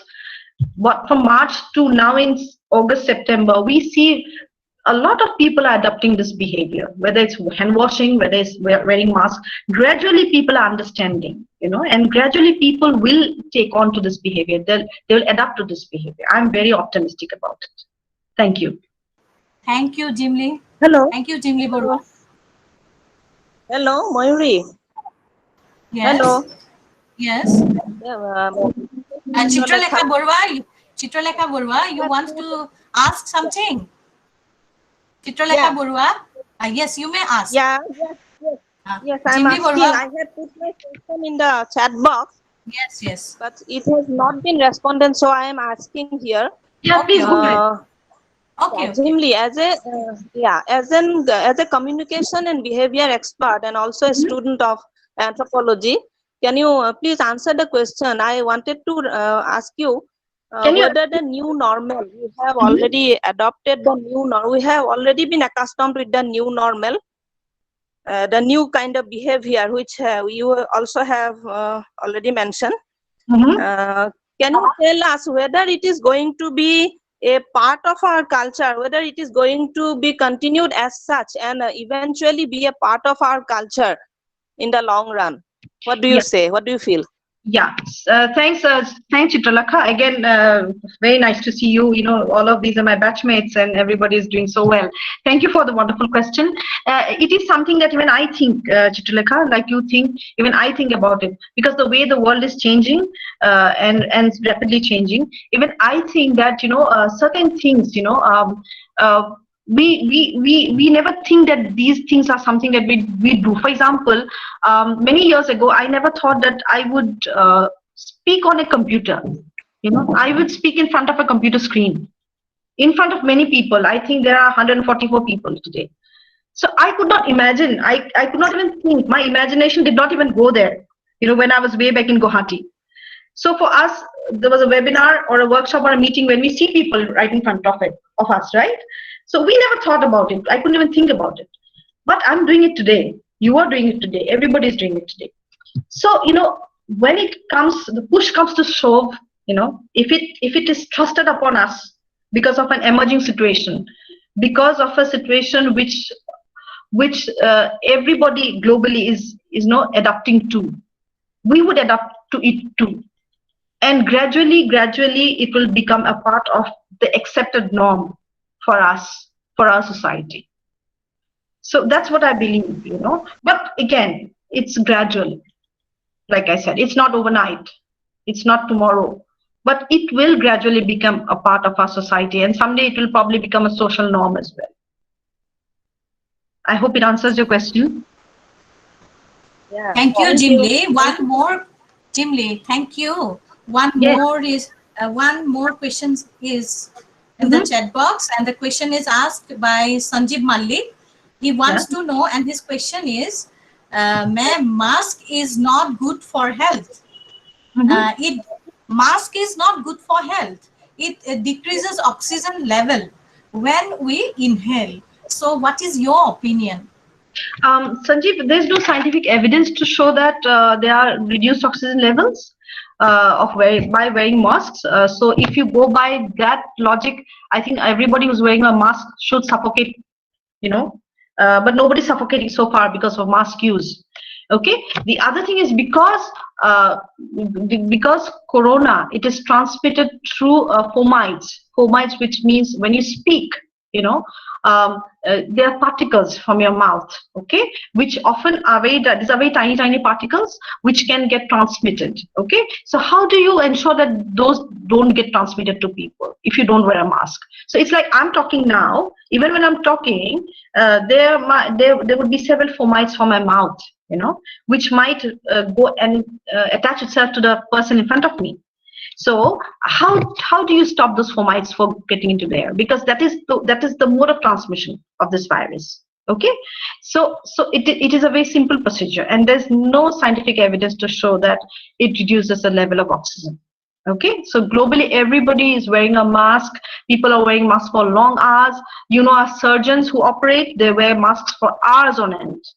Okay, you can just ask a surgeon probably, and he would tell you that it has no harmful, effects at all.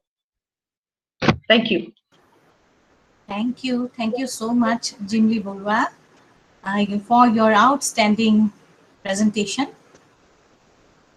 Now I request Dr. Chandrani Sarma to introduce our third speaker, Ms. Nikita Hazurika. Thank you, ma'am. It is my immense pleasure that I am going to introduce our next speaker, Ms. Nikita Hazurika, clinical psychologist and founder of Asus Mental Health Guwahati. Well, she did her schooling from Army Public School, Narangi, and KV IOC, Guwahati, Assam. Then did her BA in Psychology from Jyoti Nivas College, Bangalore, and MSc from Christ University, Bangalore in Clinical Psychology. She did her MPhil in Clinical Psychology from Amity University, Gwalior. Previously, she has been a lecturer at Royal Global University, Guwahati, and had worked as a behavior therapist at Stepping Stones Center, Bangalore, dealing with developmental disorder like autism spectrum disorder. Now, she is a licensed clinical psychologist under Rehabilitation Council of India.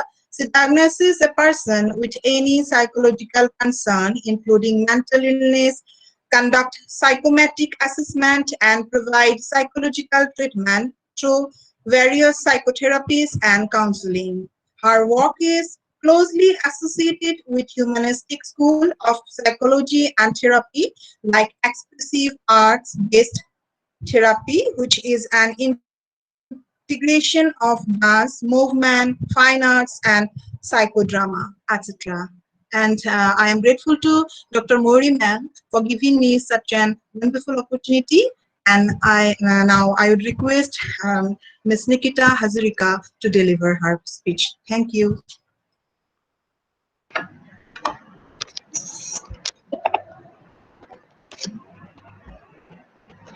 Hello everyone, I hope I am visible and I'm audible. Yeah, and being the last speaker. Yes, Nikita, you are visible. Thank you, Mayuri ma'am.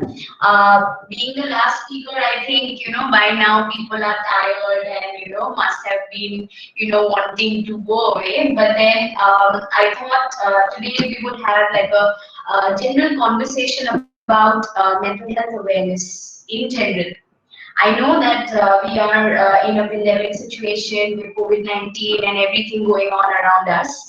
But I think we had wonderful speakers ahead me speaking about Asus diaspora, talking about the behavioral and social impact of COVID-19 on mental health and also health issues. I am so glad to see that the concept of mental health has been a part of their presentation. So it's really nice to see as a mental health professional. And thank you, Mayuri ma'am, for actually inviting me. It was long due that I participated in a conference with you. And thank you for that wonderful introduction as well. So I'll be sharing my PPT so that we can, understand what we are trying to, presentation from me. So it's a very general topic about mental health awareness. And the reason behind me keeping it this general is because I feel that though it took a coronavirus and the lockdown situation to make us realize that mental health is important, but I feel mental health, despite of a pandemic, despite of coronavirus happening to us or not, despite a lockdown or an unlock, is inevitable. It's something that we all require to kind of pay heed to, and that is how I think we can prosper and go ahead in life, especially in situations like that where we are very uncertain. So I'll be sharing my screen. It would be really nice if someone lets me know that you can see the presentation or not. Just a second.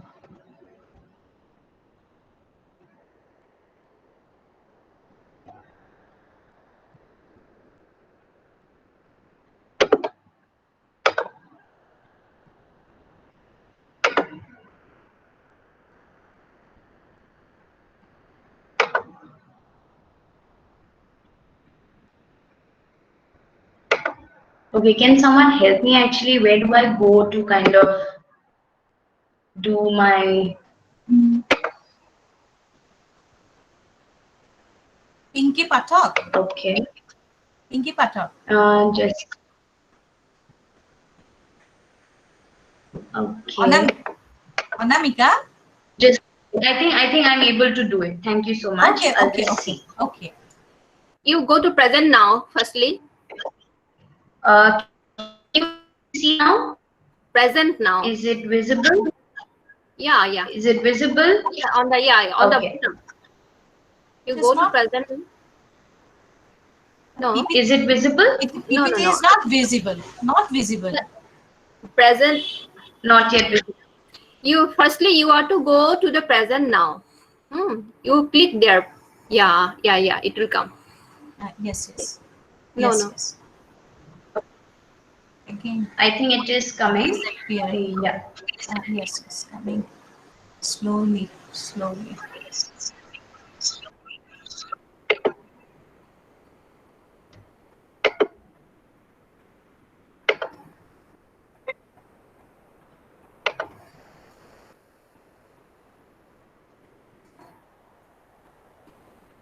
You click on this screen here. I think it's coming. Just a second. Yeah. Yes, coming.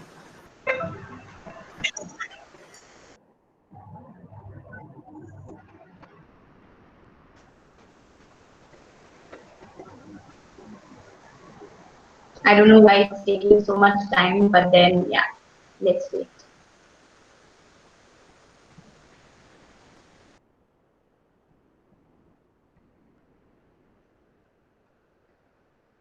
Okay. Is it visible now? You can see the screen? Yes, visible. Full screen. Yes, it is visible now. Yes. I'll be doing that, yeah.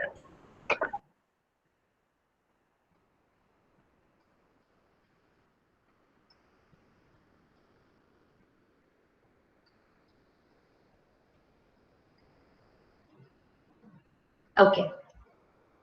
Is it visible now? Yes, Nikita.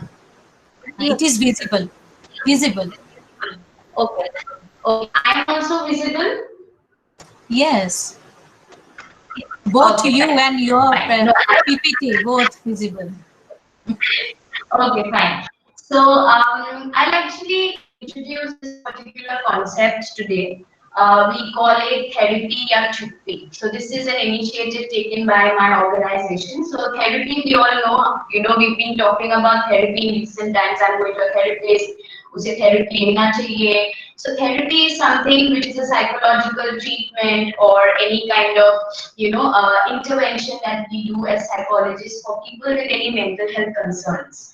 So this particular initiative is mostly to normalize mental health well-being and increase the rate of people approaching mental health professionals. So therapy, we all know what it is. Chuppi is whether we remain quiet. We consider that keeping quiet about our mental health concern, is it okay, or seeking therapy is okay. So this is what the initiative is all about. So now quickly going to who I am. So that's me. I am Nikita Hazurika. I am a clinical psychologist under Rehabilitation Council of India and the founder of Ashwas Mental Health right now, functioning from Guwahati, Assam. Then we go to why we chose a topic like this today about mental health awareness. So this is your statistics that you can see on screen. This is something that I was going through an article by the WHO, and this is what they have said for the year 2012 to 2030. This is how it is going to be. So 2,433 is the rate of disability adjusted life years per 100,000 population in our country. Then we have a rate of 21.2 age adjusted suicide rate per 100,000 population in our country. And in comparison to this per 100,000 population, these are the only professionals available in our country. So we have psychiatrists, we have psychologists, we have social workers, and we have psychiatric social nurses now. And the rates are very, very less, as we can see. So somewhere the prediction of mental health illness, mental health concern, or anything big or small when it comes to us, not taking care of our mental health is going to kind of increase in the coming years.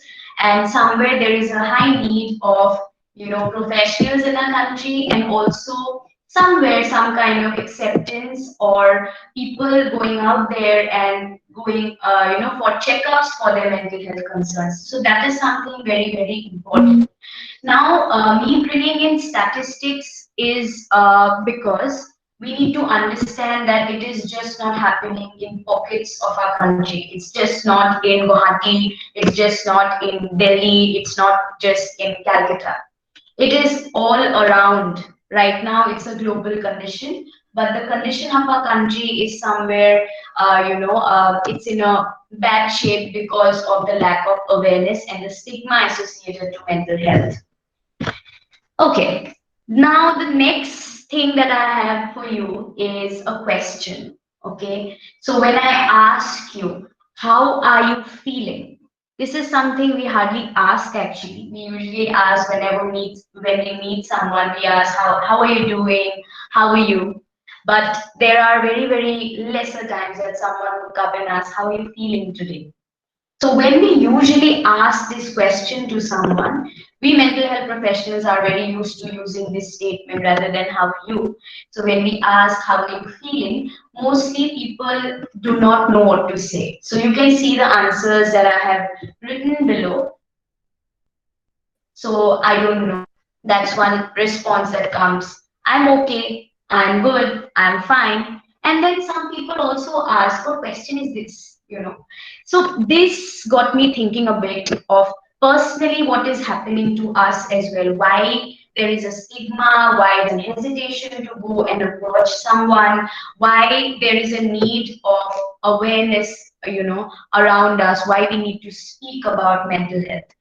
We are not aware about what's going on with us. We do not know how to identify our emotions. We think feeling good, feeling okay, saying a fine is about how we are doing as people.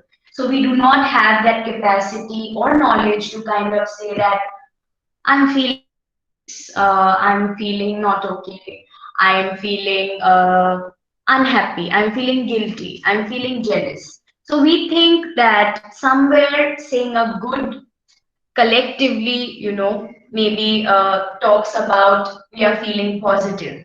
We usually do not have that much courage to come out and speak about our so-called negative emotions because we look at them on, under a weaker light.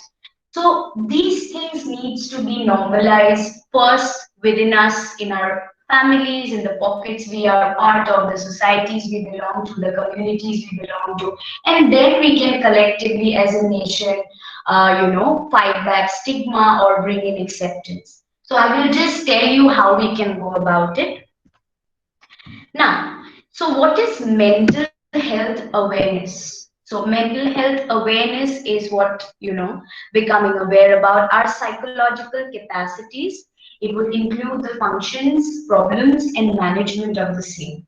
So now I would give an example and try to draw a parallel with any kind of physiological problem that we might be facing. So now we do not hesitate to kind of welcome any kind of physiological problem that we have. So it could be a common cold, it could be a toothache. It starts, paining a little bit, and we keep on neglecting. We try to take mouthwash and rinse, and then it's not working out. And finally, after doing all the home remedies, we land up in the chamber of a dentist.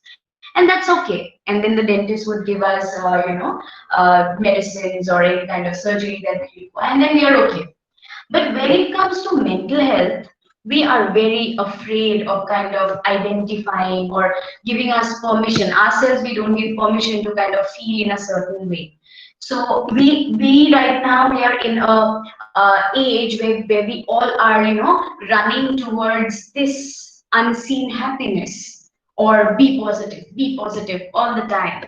Being positive is not, somewhere I don't think so. Being positive every time, all the time is possible. So, kind of having that acceptance that yes, we could look at positivity. We also need to have acceptance towards being vulnerable, towards being exposed to negative emotions, and welcoming whatever is happening to our mind. If I'm feeling sad, we can address that rather than saying that, oh, let's distract our mind and look at things that are more interesting or things that can distract us. But anything that we resist will always persist. So more and more we suppress and stop ourselves by, trying to distract ourselves. There is a possibility that it would come back to us. And being pent up would always, lead to phases of our lives where we would maybe burst out, there would be a burnout. So that's why it's very important somewhere to know about the capacities that we have, the psychological capacities, understanding how we need to cope. And if we think we do not know about it, we seek help. We go to a mental health professional, get to know the correct information and go ahead. So that is about how mental health awareness is and is supposed to be. Now, the next question is, why is it important? For me or for people, like you, if you think about this question, we have been somewhere looking at health as a general in a different, we are discriminating mental health and physical health, especially in our country. Somewhere I feel health as a concept should be one, because somewhere our mind and body both are connected. And if we are not okay physiologically, we are not okay. If we are not okay mentally, we are not okay physiologically. So somewhere it is somewhere health collectively.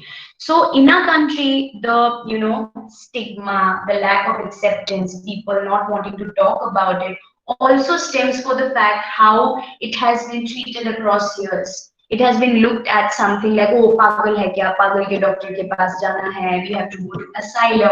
We don't even call us institutes asylum anymore. They are known as mental health hospitals. And we have organizations where, you're treated well, very, very nicely. It's not how it's shown in movies. It's not where we hypnotize you or chain you and make you feel bad about it. So these things need to be spoken and looked at as health in general and not as mental health or health. Next, we know that health is wealth. I think COVID-19 has made us understand how much we need to value our health. So we know health is the ultimate wealth. So that's why we need to know about mental health as well. Now, before we get into how individually we could help each other or help ourselves, let's know what is the scenario like, how people perceive mental health, the illnesses behind, the stigma attached to it, so that we can draw a comparison and understand where we have gone wrong. So now when we look at this picture, so this is a picture that I have shared in my official Instagram page, where we try to show what are the myths which are attached to the concept of mental health or illness. Okay, so you can see statements like keeping yourself busy cures it. Mental illness is that easy that you can cure it if you're busy. OCD is being superstitious. So OCD, we have heard this term, obsessive compulsive disorder, and we use it very, very colloquially. We use it very, very casually in our friend circles, in social groups.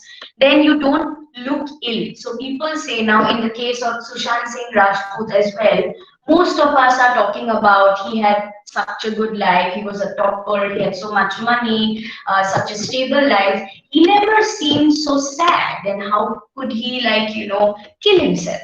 Now, of course, there's a controversy whether it was murder or suicide, but a person who would have committed suicide, might appear to be happy as well in pictures, not required to look sad to have an illness. Then we have something called you just need sleep. People say just so jao, theek ho jayega, bahut tension le rahe ho, so jao. Then think positive. That is something like, we feel we are left out if we are not thinking positive. Everyone is like going, towards positivity now. So it's not easy. Mental illness cannot, switch the way we want it to. Depression is just laziness. So during depression, we maybe have Google, we come to know that there is lack of interest, people don't take care of their health. So people might think that, okay, mental illness ek bahana hai. Laziness है, काम ना करने का बहाना है, सोने का बहाना है. So that's some kind of laziness attached to mental illness. People also think that anxiety is in your mind and it can change. Mental illness is mental retardation. Actually, mental retardation is part of mental illness. It's a type of mental illness and it doesn't require you to have a lower IQ if you have any kind of mental illness. So these are few myths that are going on in and around us. Now, few things I have brought here to kind of specify few disorders that we casually use to kind of comment on. So depression is something that we, casually talk about. So breakup ho gaya, depression, main bahut depressed hu. So here in this example, friend 1 has said, hey, how are you doing? Friend 2 says, depressed, I broke up with my girlfriend. So this depressed and depression as an illness is very different, right? So the reality, if we have to know, reality is quite grave and it needs to be diagnosed by us. A psychologist would diagnose you with any kind of mental illness. We have to be careful with this labeling of mental disorder when it comes to talking casually. So reality about depression isn't the sadness you experience in your daily life alone. It's a psychological disorder, like you have diabetes, like you have common cold, viral fever. So depression is an illness. It doesn't happen to you because you want it to happen to you. It doesn't happen because you do it deliberately, but it can happen to anyone and everyone, even me. Okay? So it's a psychological disorder characterized by sad mood, lack of interest in activities that hamper one's daily life. It affects one's sleep, appetite, concentration, energy level, and it might lead to having thoughts about suicide. This illness needs to be diagnosed strictly by a mental health professional, and you aren't actually depressed if your mom didn't make you your favorite food today. So this, the compilation of the content and everything, my team, there's a young group of children who are actually working with me, so they help me get these content to make it more, relatable to all the students watching today. So this is what, it's a lighter picture of what depression could look like.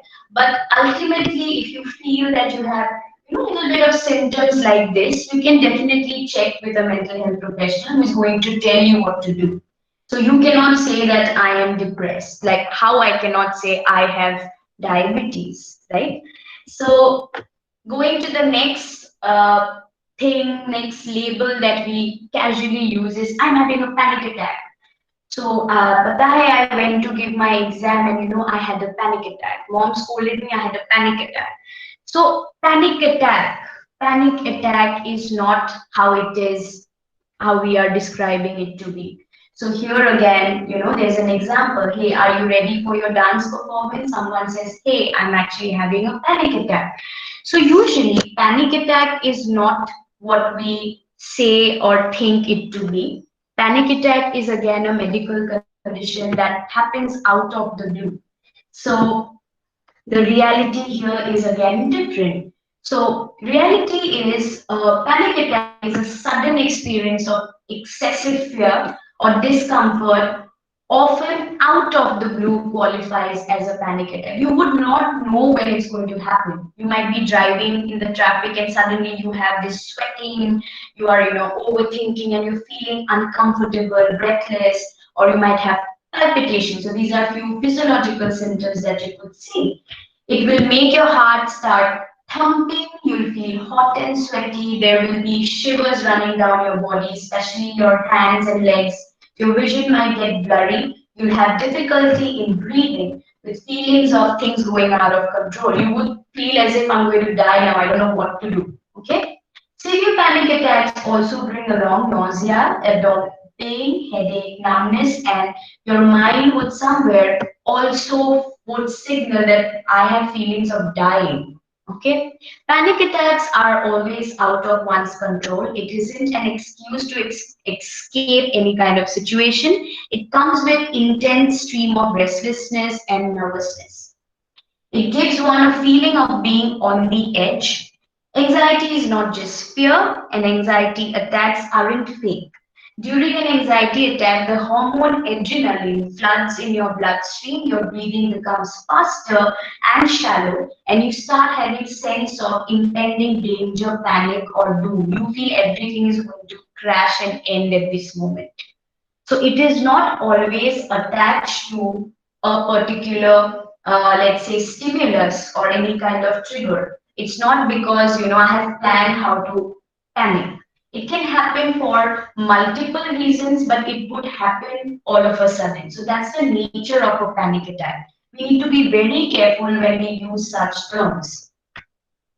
Then comes insomnia. So we all on Instagram now talk about I'm having insomnia, I'm awake this, late at night, this and that.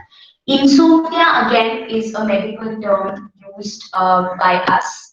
So it's a disorder again, and it is not something very, it cannot happen all of a sudden. It would take few months. There's a duration for which you need to qualify to have insomnia. So again, an example. It's 2 a.m. not getting sleep these days. 2:15 a.m. uploads a story on Instagram and says turning into an insomniac. So these things are again little serious, but we think it's general.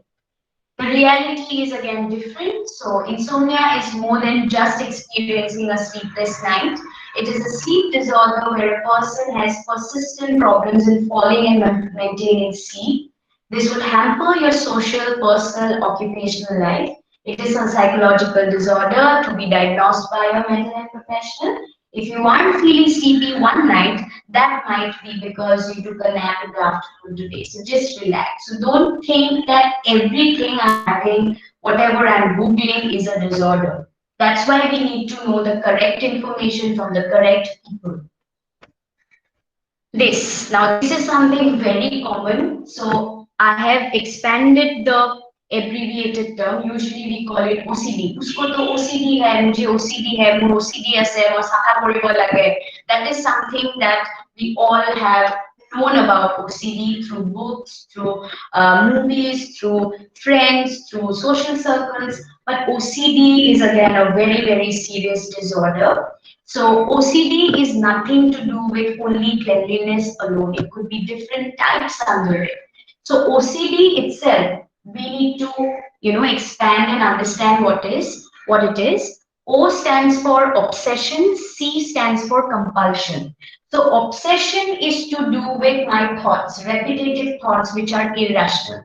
So it could be, oh my God, what if somewhere I touch something and I had all the germs are on my body. What if it's too dirty? What if I get COVID-19? That's the thought constantly going. And in order to stop that thought, I have a compulsion, which is the action to kind of stop that thought. So what happens is I constantly go and keep washing my hands. I might, if I have gone out somewhere, I would just take a bucket of water and put it on myself to that extreme.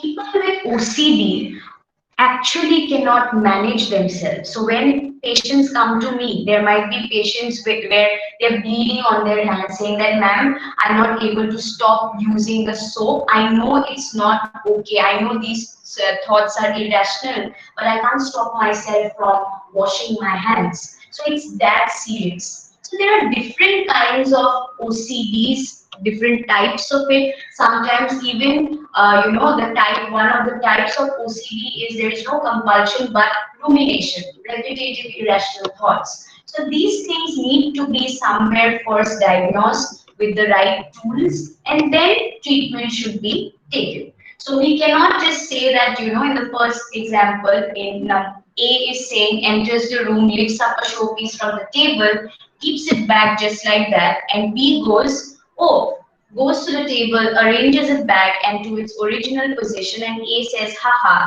array, I didn't know you have OCD. So it's something we thought that OCD is to do with perfection, to do with being organized or to be soft, but it's not only to that. So again, I would not go into the details of OCD since I already have explained it to you. But yes, OCD somewhere needs to be diagnosed. So be really careful if you are actually labeling someone to have OCD. Then, now coming to the fact of how we can actually help ourselves and how we can help someone else when we want to become mental health aware. So awareness requires few steps that I have mentioned here. The first one is we have to become observant. So when we talk about becoming observant, doesn't mean it is just being observant about क्या चल रहा है media में, क्या हो रहा है neighborhood में. Observant is also somewhere, it is becoming observant about yourself, becoming observant about your immediate people around you. It could be your partner, it could be your family members, it could be people you know who are in closer contact. So I have often seen that we are running towards IQ, right? Intelligence quotient, but somewhere now we need to run after something called EQ, which is emotional quotient. You would have seen in conversations with your family or any social setup. Suppose your mood is not okay and your best friend comes and tries to poke you, come, let's go for a movie, let's do this, let's do that.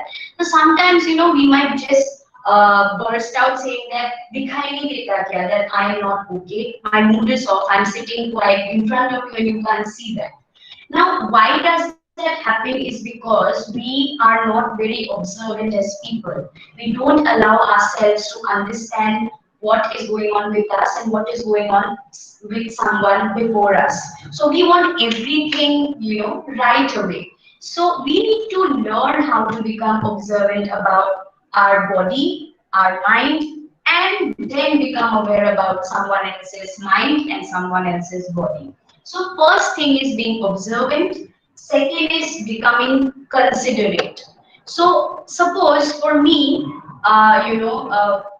maybe washing hands 10 times a day could be normal. For someone, washing hands 15 times a day could also be normal.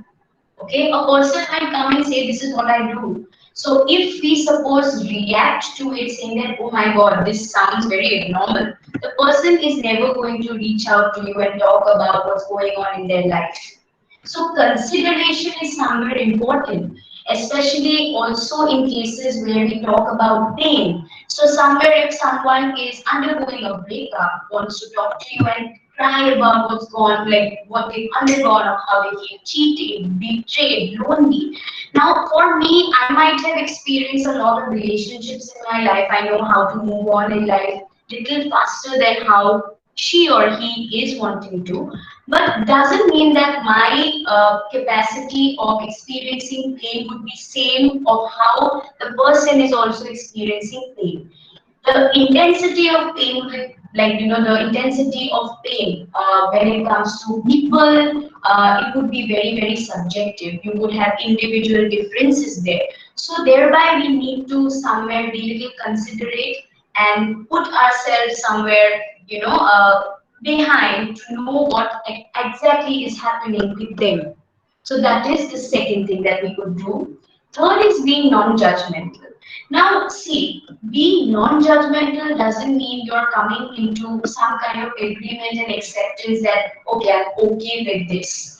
Acceptance could be also leading to coexistence. So now let's say in our country where, this Article 377 or somewhere now, we know that, we have a space for the LGBTIQ community, where people can be whoever they want to be. Their orientation is much more accepted now. In some cases, it might not be accepted, they do not understand it.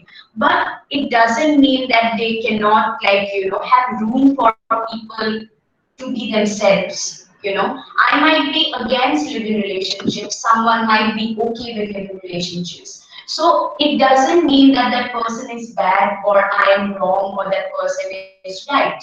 It's just about coexistence. That is when we can bring in this non-judgmental thought, or else we won't be avenues where people would come and approach us. We need to become more approachable, generous and compassionate as people. Then coming to the second last point is we have to ourselves understand that we also want to become a mental health enthusiast. So it is almost like, you know, I want someone to go and take treatment for their health, but I myself would not do the coronavirus test. But we are expecting people to go and do the tests and get themselves checked. I won't get checked. It cannot be that. I need to also be someone who promotes the entire awareness concept holistically. I have to do it honestly. So first, when I have the knowledge, I have the acceptance, is when I can share it with someone. And the last thing is very important. We need to learn how to develop empathy. For people, I think empathy, you know, it's all over social media. Empathy is trying to be in the other person's shoes.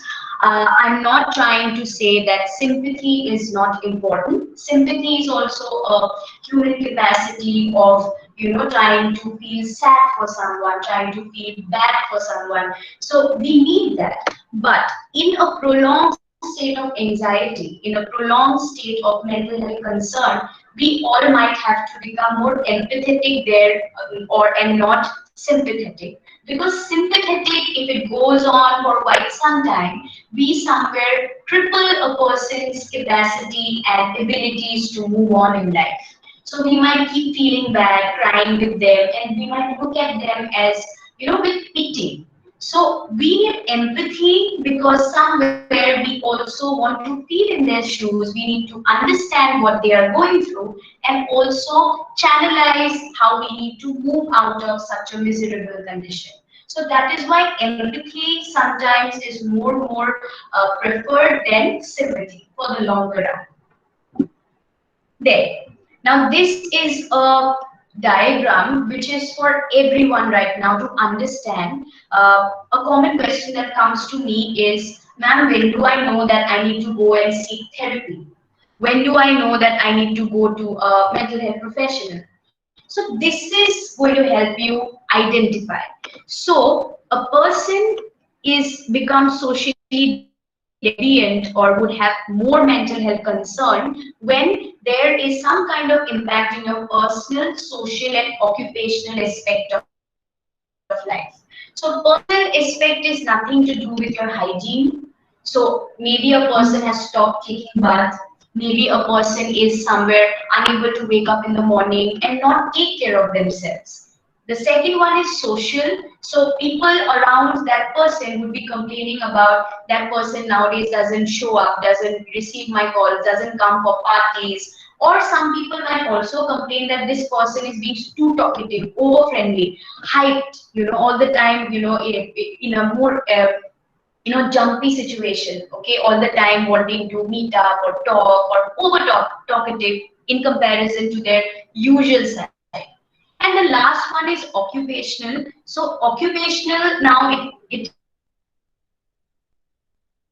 to students when their occupation is somewhere being a student. So in the occupational aspect, you will start getting complaints. So teachers would say their work is incomplete. In parents teachers meeting, the teacher is complaining the patient is not able to kind of perform well in their examination. So there would be some kind of impact in the occupational aspect of their life as well. So somewhere the personal, social and occupational impact, when there's an impact there, we get a signal that, okay, fine. So maybe I need some kind of help to understand how to cope these things, you know, the aspects of my occupational, personal and social life. So this is how you get to know whether you are ready to go to a therapist. But I also do not ask you to wait and, you know, wait for that day that, you know, you have a grave problem. Start going for therapy when you are just starting to see that you're not feeling okay. That's also fine. So you are saved before. Then, now this is again very important for all of us to know that mental health professionals are not one. So before in India, most of the things were under a psychiatrist who is actually a doctor. So that person would have an MBBS degree and then would go to further specialize, do MD in psychiatry. So the doctor's job exactly is to just give you medicines. Okay, but mental health in general, the illnesses that we have are not, doesn't fit into the medical model only. It's just not to do with your hormones or genetics. It has to do a lot with the socio-cultural aspects of a person's functioning. So thereby we come into the picture, the psychologists. Okay. Now in our country, there are many psychologists. You would have heard about counselors. They are called counseling psychologists. You have clinical psychologists like me. Then you have psychiatric social worker. You would have industrial psychologists. Many more. Right? But we need to know who these people are. Right? So the first one is psychiatrist. Now, where we go to a psychiatrist to get medicine basically, and not all mental illnesses require medicine. Okay, so this person would only give you medicine. Okay, आपका नींद नहीं हो रहा है, आपका ये you are having anxiety symptoms physiologically. To subside that, I give you a pill. You can go home, come after 1 month. That's the only thing that psychiatrists do. And they are mostly licensed by MCI, which is the Medical Council of India. Right? Then coming to clinical psychologists, referring to myself. So basically, our highest qualification is an MPhil, which is not under UGC alone. It has to be recognized by RCI, which is called the Rehabilitation Council of India.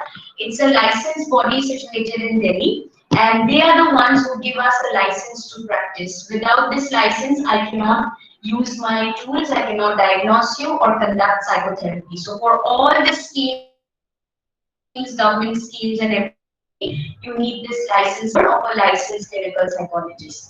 So what we usually do, we diagnose what is the problem with you by using the different assessment tools that we have. It's similar to like doing a blood test, doing an MRI, or helping the doctor to know what exactly is the problem.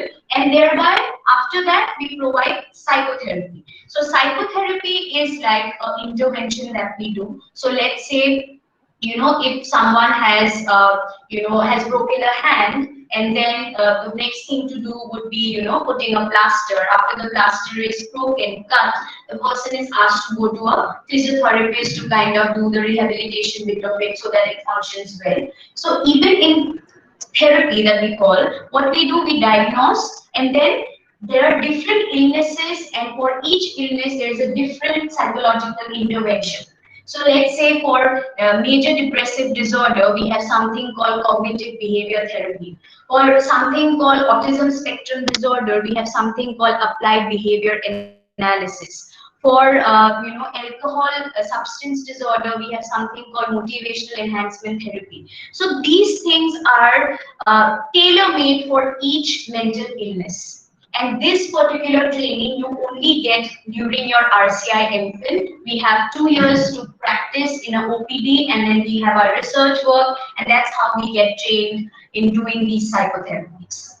Then the next person is a counseling psychologist or counselor. So you might be seeing counselors in schools, in different organizations. Even nowadays in corporates, you will have counselors. So mostly they deal with very milder issues. Someone's breakup, someone's irritability with their parents, and then try to kind of talk about it. So they use something called talk therapy. So usually counseling can be a part of psychotherapy because we use initial talk therapy, but psychotherapy is not a form of counseling. So this, these things are different here. And finally, coming to psychiatric social worker. Psychiatric social worker again is, they deal with communities mostly. So how like anthropologists also deal with community, psychiatric social worker goes, creates awareness, does different psychotherapies with community. So we don't go, clinical psychologists don't go to do that, but social workers do go there. And counselors are not licensed under RCI. They cannot conduct psychometric assessments in our country, and they can't do therapy. So please look out for these, people who are actually doing unethical work. You have the right to kind of go and ask about their qualification. So now you would know whom to approach, where to go. So if a counselor finds out you have something grave, your problem is grave, it's their duty to refer you to a clinical psychologist. So that's how we work. So in a hospital as well, you would have a psychiatrist and clinical psychologist in collaboration to help you out. And if there are minor issues, the counselor comes into the picture. Then, so these are my last slides. So how do we treat any kind of mental health concern? There are three options here, and these three options are not based on the patient actually. It is mostly based on the professional. The professional is going to guide you. So medication is something we all know. It's a chemical substance which we have to pop. We don't know what goes on after that in our body. So it is mostly required. Medicine in our country is used, of course. People believe in white coats, believe in only medicine. They think that they won't cure if they don't pop a pill. But it is not required in all kinds of illnesses. I always suggest going for prolonged therapy is what is good for you rather than popping pills alone. But there are certain conditions like organic conditions. If you have brain injury, you have seizure, if you have suicidal tendencies, if you're hallucinating, then we might require the help of a psychiatrist to collaborate and give you medicine and also do psychotherapy. Then counseling is basic, so we do talk therapy, understand your problem. If it is milder, we can help you out that way. And psychotherapy is a prolonged psychological intervention that goes in sittings. It might take you months, it might take you weeks. So that goes on, and it includes different ways of how you would learn about coping strategies, how to cope in different situations. A lot of history has to also be given by the patient: child history, sexual history, marital history. So our prescription is very fat. That's why it takes time. So each case is very different,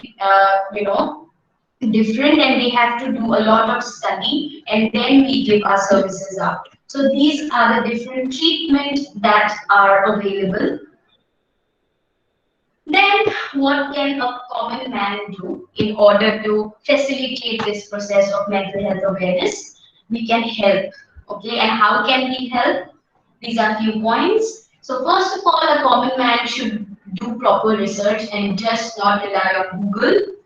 There are available books. You will have many psychology friends doing psychology, pursuing psychology. You can take help from them. You can take help of us. We can help you out of understanding different things. So go with proper websites. WHO might give you good information. Follow proper Instagram handles which is run by psychologists and not by just students or just by any particular corporate organization. Rely on authentic information.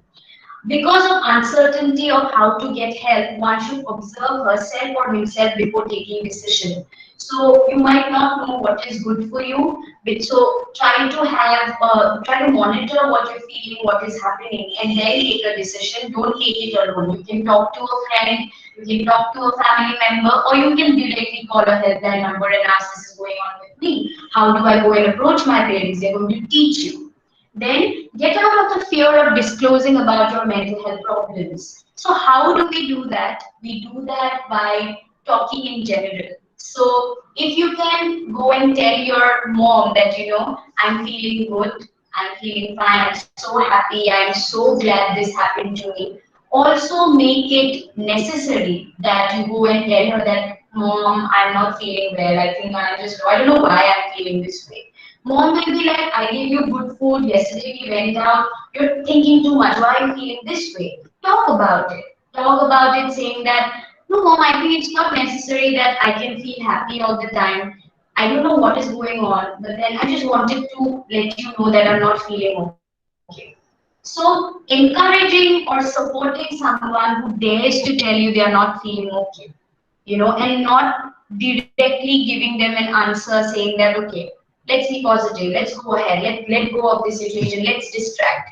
If someone is saying they're not okay, listen to them. Very important. And this can happen in our respective families, right?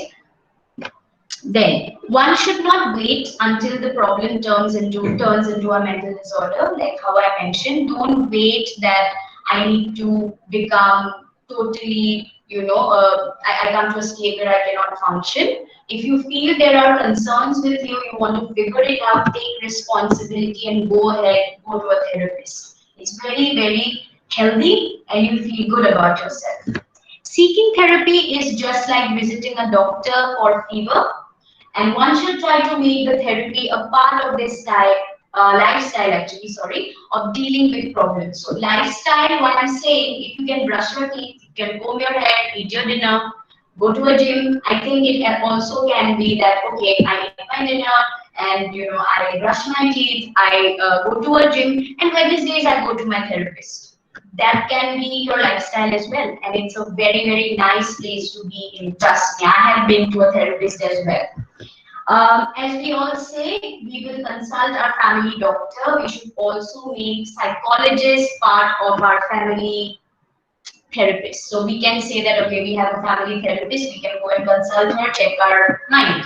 So I think these things, these kind of transitions, these kind of changes we require in our family, if we hesitate, we won't know whether our parents or our family members would accept it. We need to take a chance. Maybe today they did not act in a more pleasing manner the way we wanted to. Next time they would.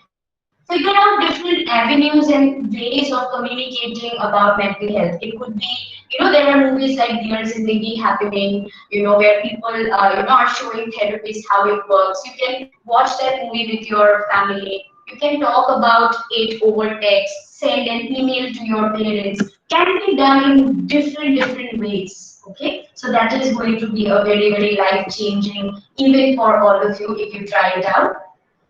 And few takeaways for you. So these are things that I often use as a therapist as well. So I think it is okay to be not okay. So we need to normalize that statement. If we can be okay, we also can be not okay. Then the second thing is, if it is okay to be happy, we should also be okay to be sad, right? So we need to understand, if there wouldn't have been sadness, we would not know about happiness at all. So look at emotions as emotions rather than looking at it as negative emotion and positive emotion. Then it becomes a problem. Look at things as it comes to you and address it rather than suppressing and judging it. Then the third thing is, I'm going to see a doctor and I'm going to see a therapist should be normalized. This can be a life-changing thing for all of you, and I hope you try it out. And with this, I'm ending my presentation with this information, little bit about what Ashwa's mental health is, because it's something very new that I have started off in Guwahati. I started it last year, and I'm not very good with social media, and I'm doing it on my own and a team, and so I'm growing little by little. So Ashwa's Mental Health or a Center for Healing is an organization in Guwahati. We are situated opposite to Guwahati College in Bangli Medan. So our the head of it's run by me. I'm the founder, and I have a team along with me. So what we do psychotherapy, counseling, diagnosis, and we are also welcoming a lot of young researchers, psychology students, and also mental health enthusiasts to come and collaborate so that we can create awareness programs all around the country. So this is my website, ashwasmentalhealth.org. If you have any queries, you can get in touch with us. I will come back to this slide, but I want to show you something. So because I am assuming I am addressing a lot of students today, I just wanted to show you that these were my previous volunteer teams, intern teams who were part of this journey, and they have actually, we've done a lot of events, workshops together. And for the field of mental health, I believe that India has a good number of millennials now, and we can do wonders when it comes to mental health. So I work a lot with youth, so you can collaborate, get in touch. Both my Instagram and Facebook handles are very active. You can get in touch with us. And these are the things we usually do. I provide therapy in my organization. We hold workshops. That is something like expressive arts therapy, where we use dance movement, music, art. We do therapy workshops like that, certification courses, and we also do a lot of awareness programs in and around Guwahati. Yeah. And yes, so this was me. This was very life changing for me as a mental health professional. It's something that I wanted all of you to know. So the rise of the acceptance of mental health has somewhat increased during this pandemic, during COVID-19 and everything going on. So somewhere, yes, I like it because somewhere finally, the mental health professionals are getting platforms and they're reaching out to people. But I do not want it to be like, this hype that comes and goes. It should remain evergreen. So if we are taking some kind of step towards taking mental health seriously, I think it should persist, and that would only happen if we start practicing going to a therapist or so. And it's somewhere, I need to tell you this. Most of my patients right now I'm seeing are millennials, youth, and most of my patients right now are also doctors. People think that, okay, doctors are frontline workers, they're supposed to save everyone's health. But right now they are facing a lot of pressure, right? Even me, I go through a lot of ups and downs every week. I think I also have anxiety symptoms because at the end I'm a human being, and somewhere I also might have mental health concerns, right? It might not be a disorder, but I need to be aware. So what I do, I take breaks. If I feel I cannot see so many patients at a go, I take a mental health day off, where I need to somewhere do things that I want to, unwind. I want to do my passion and everything, keep it alive. It's very, very important around this time.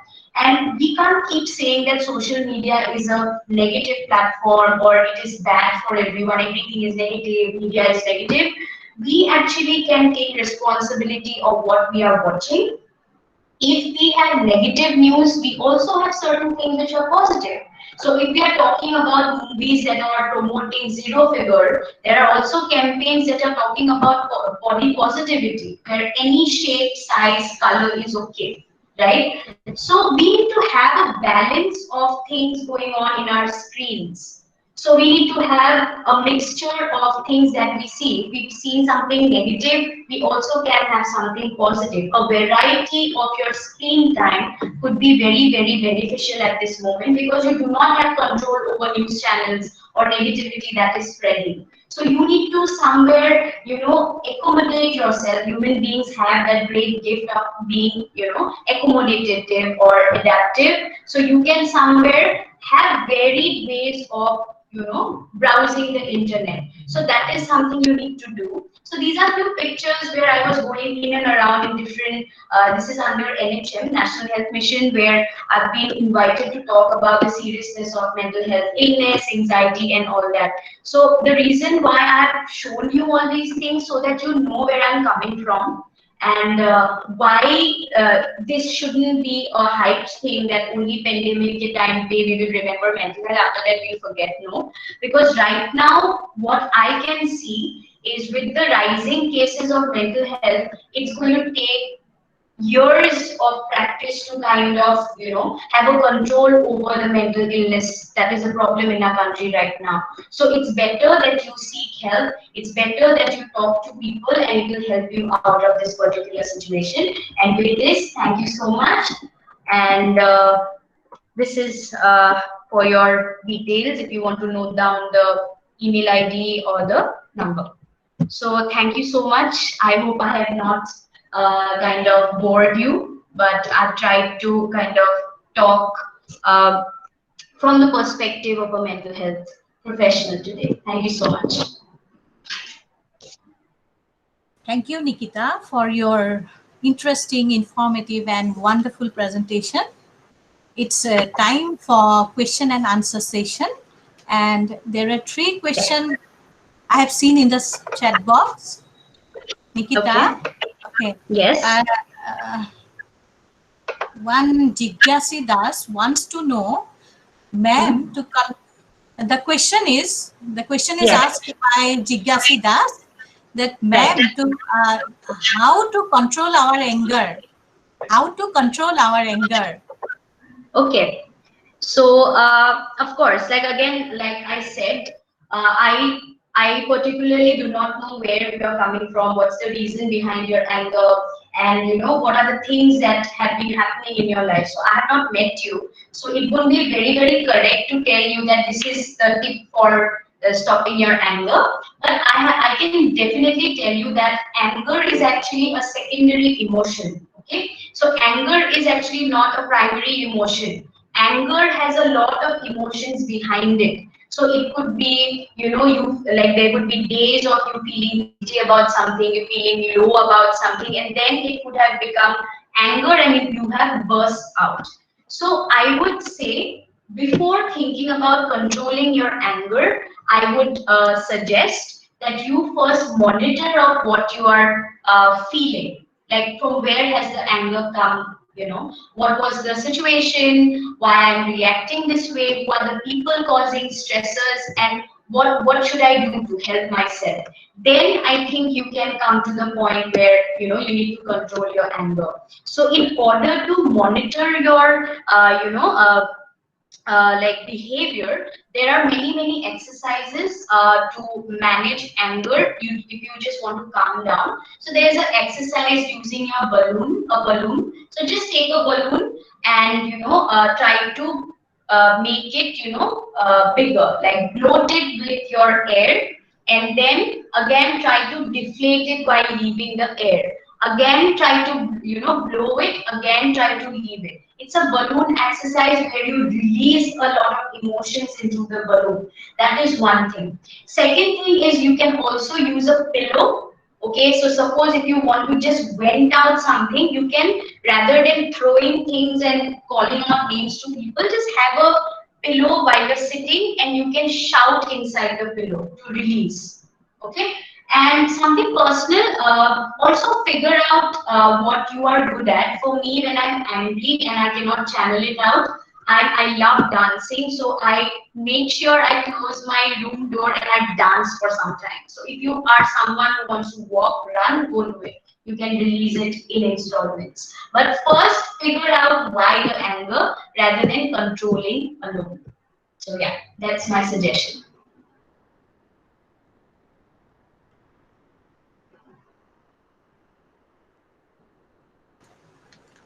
Nikita. Yes. The next question is how to stop overthinking. How to stop overthinking? I think it has. It's a wonderful question, relevant to our time right now. What we can do now, I don't know again your background or anything, so I can't tell you if there's a disorder or anything. But I can give you. Question so the technique is called having a worry window. Okay, worry window or a worry box. So what you can do, suppose right now there is a thought coming. I'll give you an example, like what if more coronavirus ho jaye? What if I have coronavirus? What if I get it? If I'm positive, that's the thought coming again and again. It is coming when I'm cutting vegetables. It's coming when I'm reading a book. So it's coming to me. So what I do, just take a diary.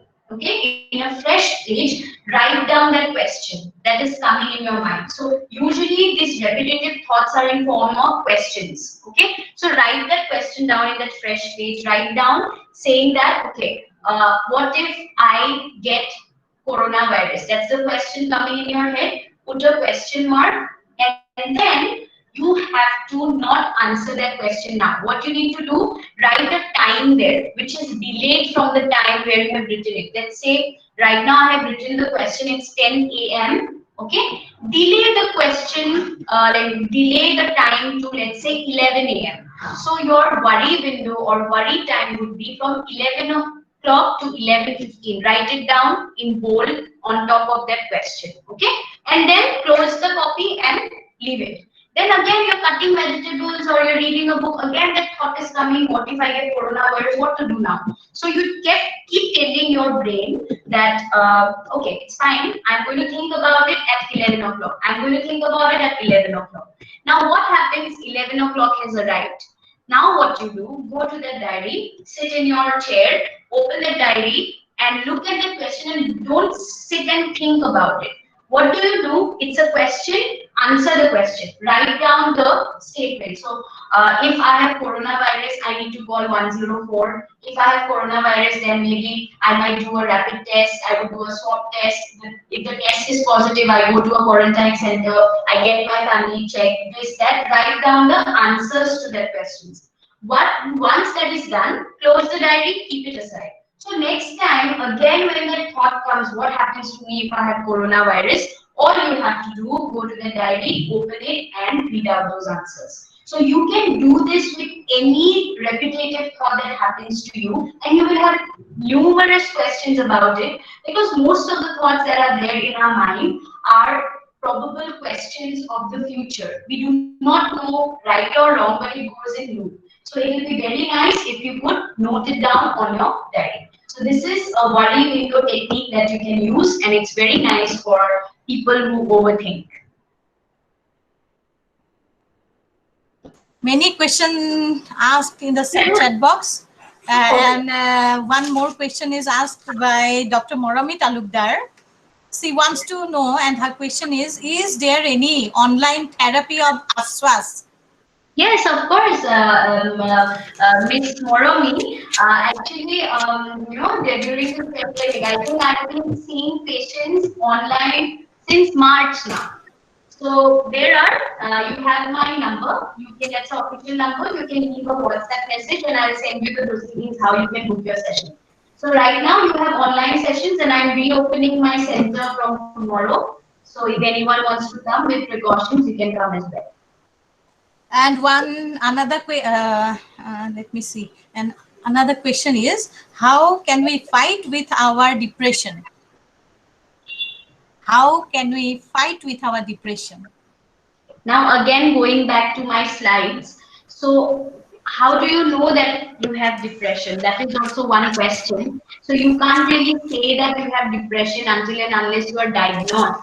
So depression is a mental illness, right? So we need to be little careful about, saying that we have depression. It could be a phase, it could be a reactive phase, or you have undergone something very, very grave for which you're reacting in a way. So I feel if you are facing these things, I feel you can please consult a mental health professional. They'll let you know whether it is just feeling low or is it a diagnosable mental illness or disorder, which has treatment.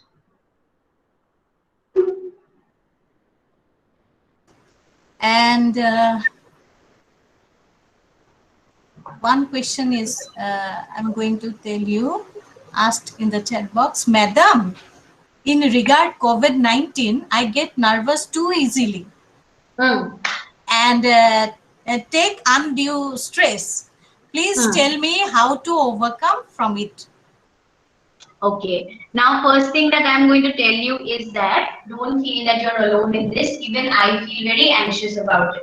Now, like, my patients, people around me are also, being diagnosed with COVID-19. So let's look at it as something, it's almost like it's spreading because it's there in the society, and some way or the, other till vaccine comes out, it might reach us also. So the main thing here is not looking at COVID-19 as the end of the journey. All we can do right now, hamare haath mein, whatever is there in our hands is what I can do, right? So the things that have been said again and again by the WHO is using mask, social distancing, and all the time washing your hands or having a sanitizer. That's something that we can do, right? And also the second thing would be good is that whenever we have a thought like what if we have it, do a worry window. I would say have a worry window, try to, chalk out the answers for it, because somewhere we are going to be in this situation for God knows how many years now. We have to accept it rather than just saying that I need not be worried about it, let's chill about it. It cannot go on that way. We are definitely worried about it, but that's not the only thing we can do from morning till night. So I would say start off with a let's say a schedule, and treat the new normal as part of your normal as well. So now many people are saying we are in a lockdown, so we don't know what is Saturday, we don't know what is Monday. I would say introduce a Saturday, Sunday. Introduce, a normalcy in your timetable. Even if you are doing online classes or whatever you are doing online, have a break on Saturdays and Sundays, and weekdays you can work. Have a balance. If you are just sleeping on the bed and scrolling through only social media, you might definitely feel little worked up because we are, using something passive in nature. So you need to figure out if you have time for new things, like you can learn something new. You could go back to old things which are pending, maybe you never got time for. And also you can regularize your timetable now. I'm not asking you to be productive every day, but have some kind of variety in your plate. Don't wait to be just, if you're lying down, if you're only encouraging that for yourself, you might reach a state where you're only using your mind and you're not using your body. Get into some kind of physiological activity as well. So there are a lot of things that you can do, and you can go ahead. Thank you, Nikita. Thank you. Dr. Gangotri. Dr. Gangotri Bhuya, I request you to convey vote of thanks to Nikita Hazurika. Thank you so much, ma'am. On behalf of the organizing committee of the International Webinar on Social, Cultural, Behavior and Health Issues, organized by Department of Anthropology, Pragjyotish College, in collaboration with the IQAC, Pragjyotish College, would like to extend my gratitude to Ms. Nikita Hazurika for her engaging and informative talk on a much sought after topic, which we all have been very scared to talk about. But then this has been a very deliberating and very eye-opening session for all of us. As you can see, I'm really very thankful to you for patiently answering all the questions and then giving us a very nice presentation and talk about the importance of mental health, the myths related to it, and then the terms, how casually we use the terms and how loosely we pretend as if we all suffer from it, then how to go about identifying and then spreading awareness about it. Thank you so much for at least giving us the tips, useful information on how to spread awareness and help out whoever needs help, especially ourselves first, and then go to the others. And thank you so much also for letting us know about the professionals and the treatments which can be done, and especially your initiative, which is at least a guiding force for all of us. And I definitely would love the part where you said we all need breaks. So we all need to take short breaks from the usual. Thank you so much, Ms. Nikita Hazurika. We are very grateful, and we extend our sincere gratitude to you. Thank you. Thank you. Thank you so much, ma'am. Thank you so much. Thank you, Nikita, and thank you, Gangotri. Today has been indeed a great day for all of us. And event like this can't be successful without proper planning, constant support, guidance. On behalf of our Department of Anthropology, Pragjyotish College, and for IQAC, in collaboration with IQAC, I'd like to offer my thanks to respected Principal Sir, Dr. Manoj Kumar Mohanta, for always encouraging us and supporting us for organize such events. Thank you so much, Sir. Likewise, our Vice Principal, Dr. Ranjita Deka ma'am, also supporting us to organize such events. Thank you so much, ma'am, for your constant support. I really thankful to Dr. Manjit Kumar Mojumdar, Coordinator IQAC, for his constant help, suggestion, and collaboration. And I'd like to acknowledge our three esteemed resource person also, Dr. Snigdha ma'am, Dr. Jimli Borua, and Dr. Nikita, for gracing us with your honorable presence.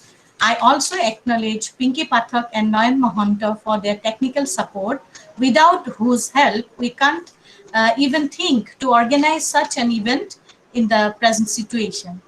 I also convey my heartfelt thanks to all the participants. Without your presence, this event will not have been successful. Thank you, Dr. Chandrani Sharma and Gangotri Bhuya, for helping me all throughout this event, and of course my students of our Department of Anthropology, and also the participants from other institution or college whose love and cooperation makes me happy to move on this path. Thank you once again. Namaskar.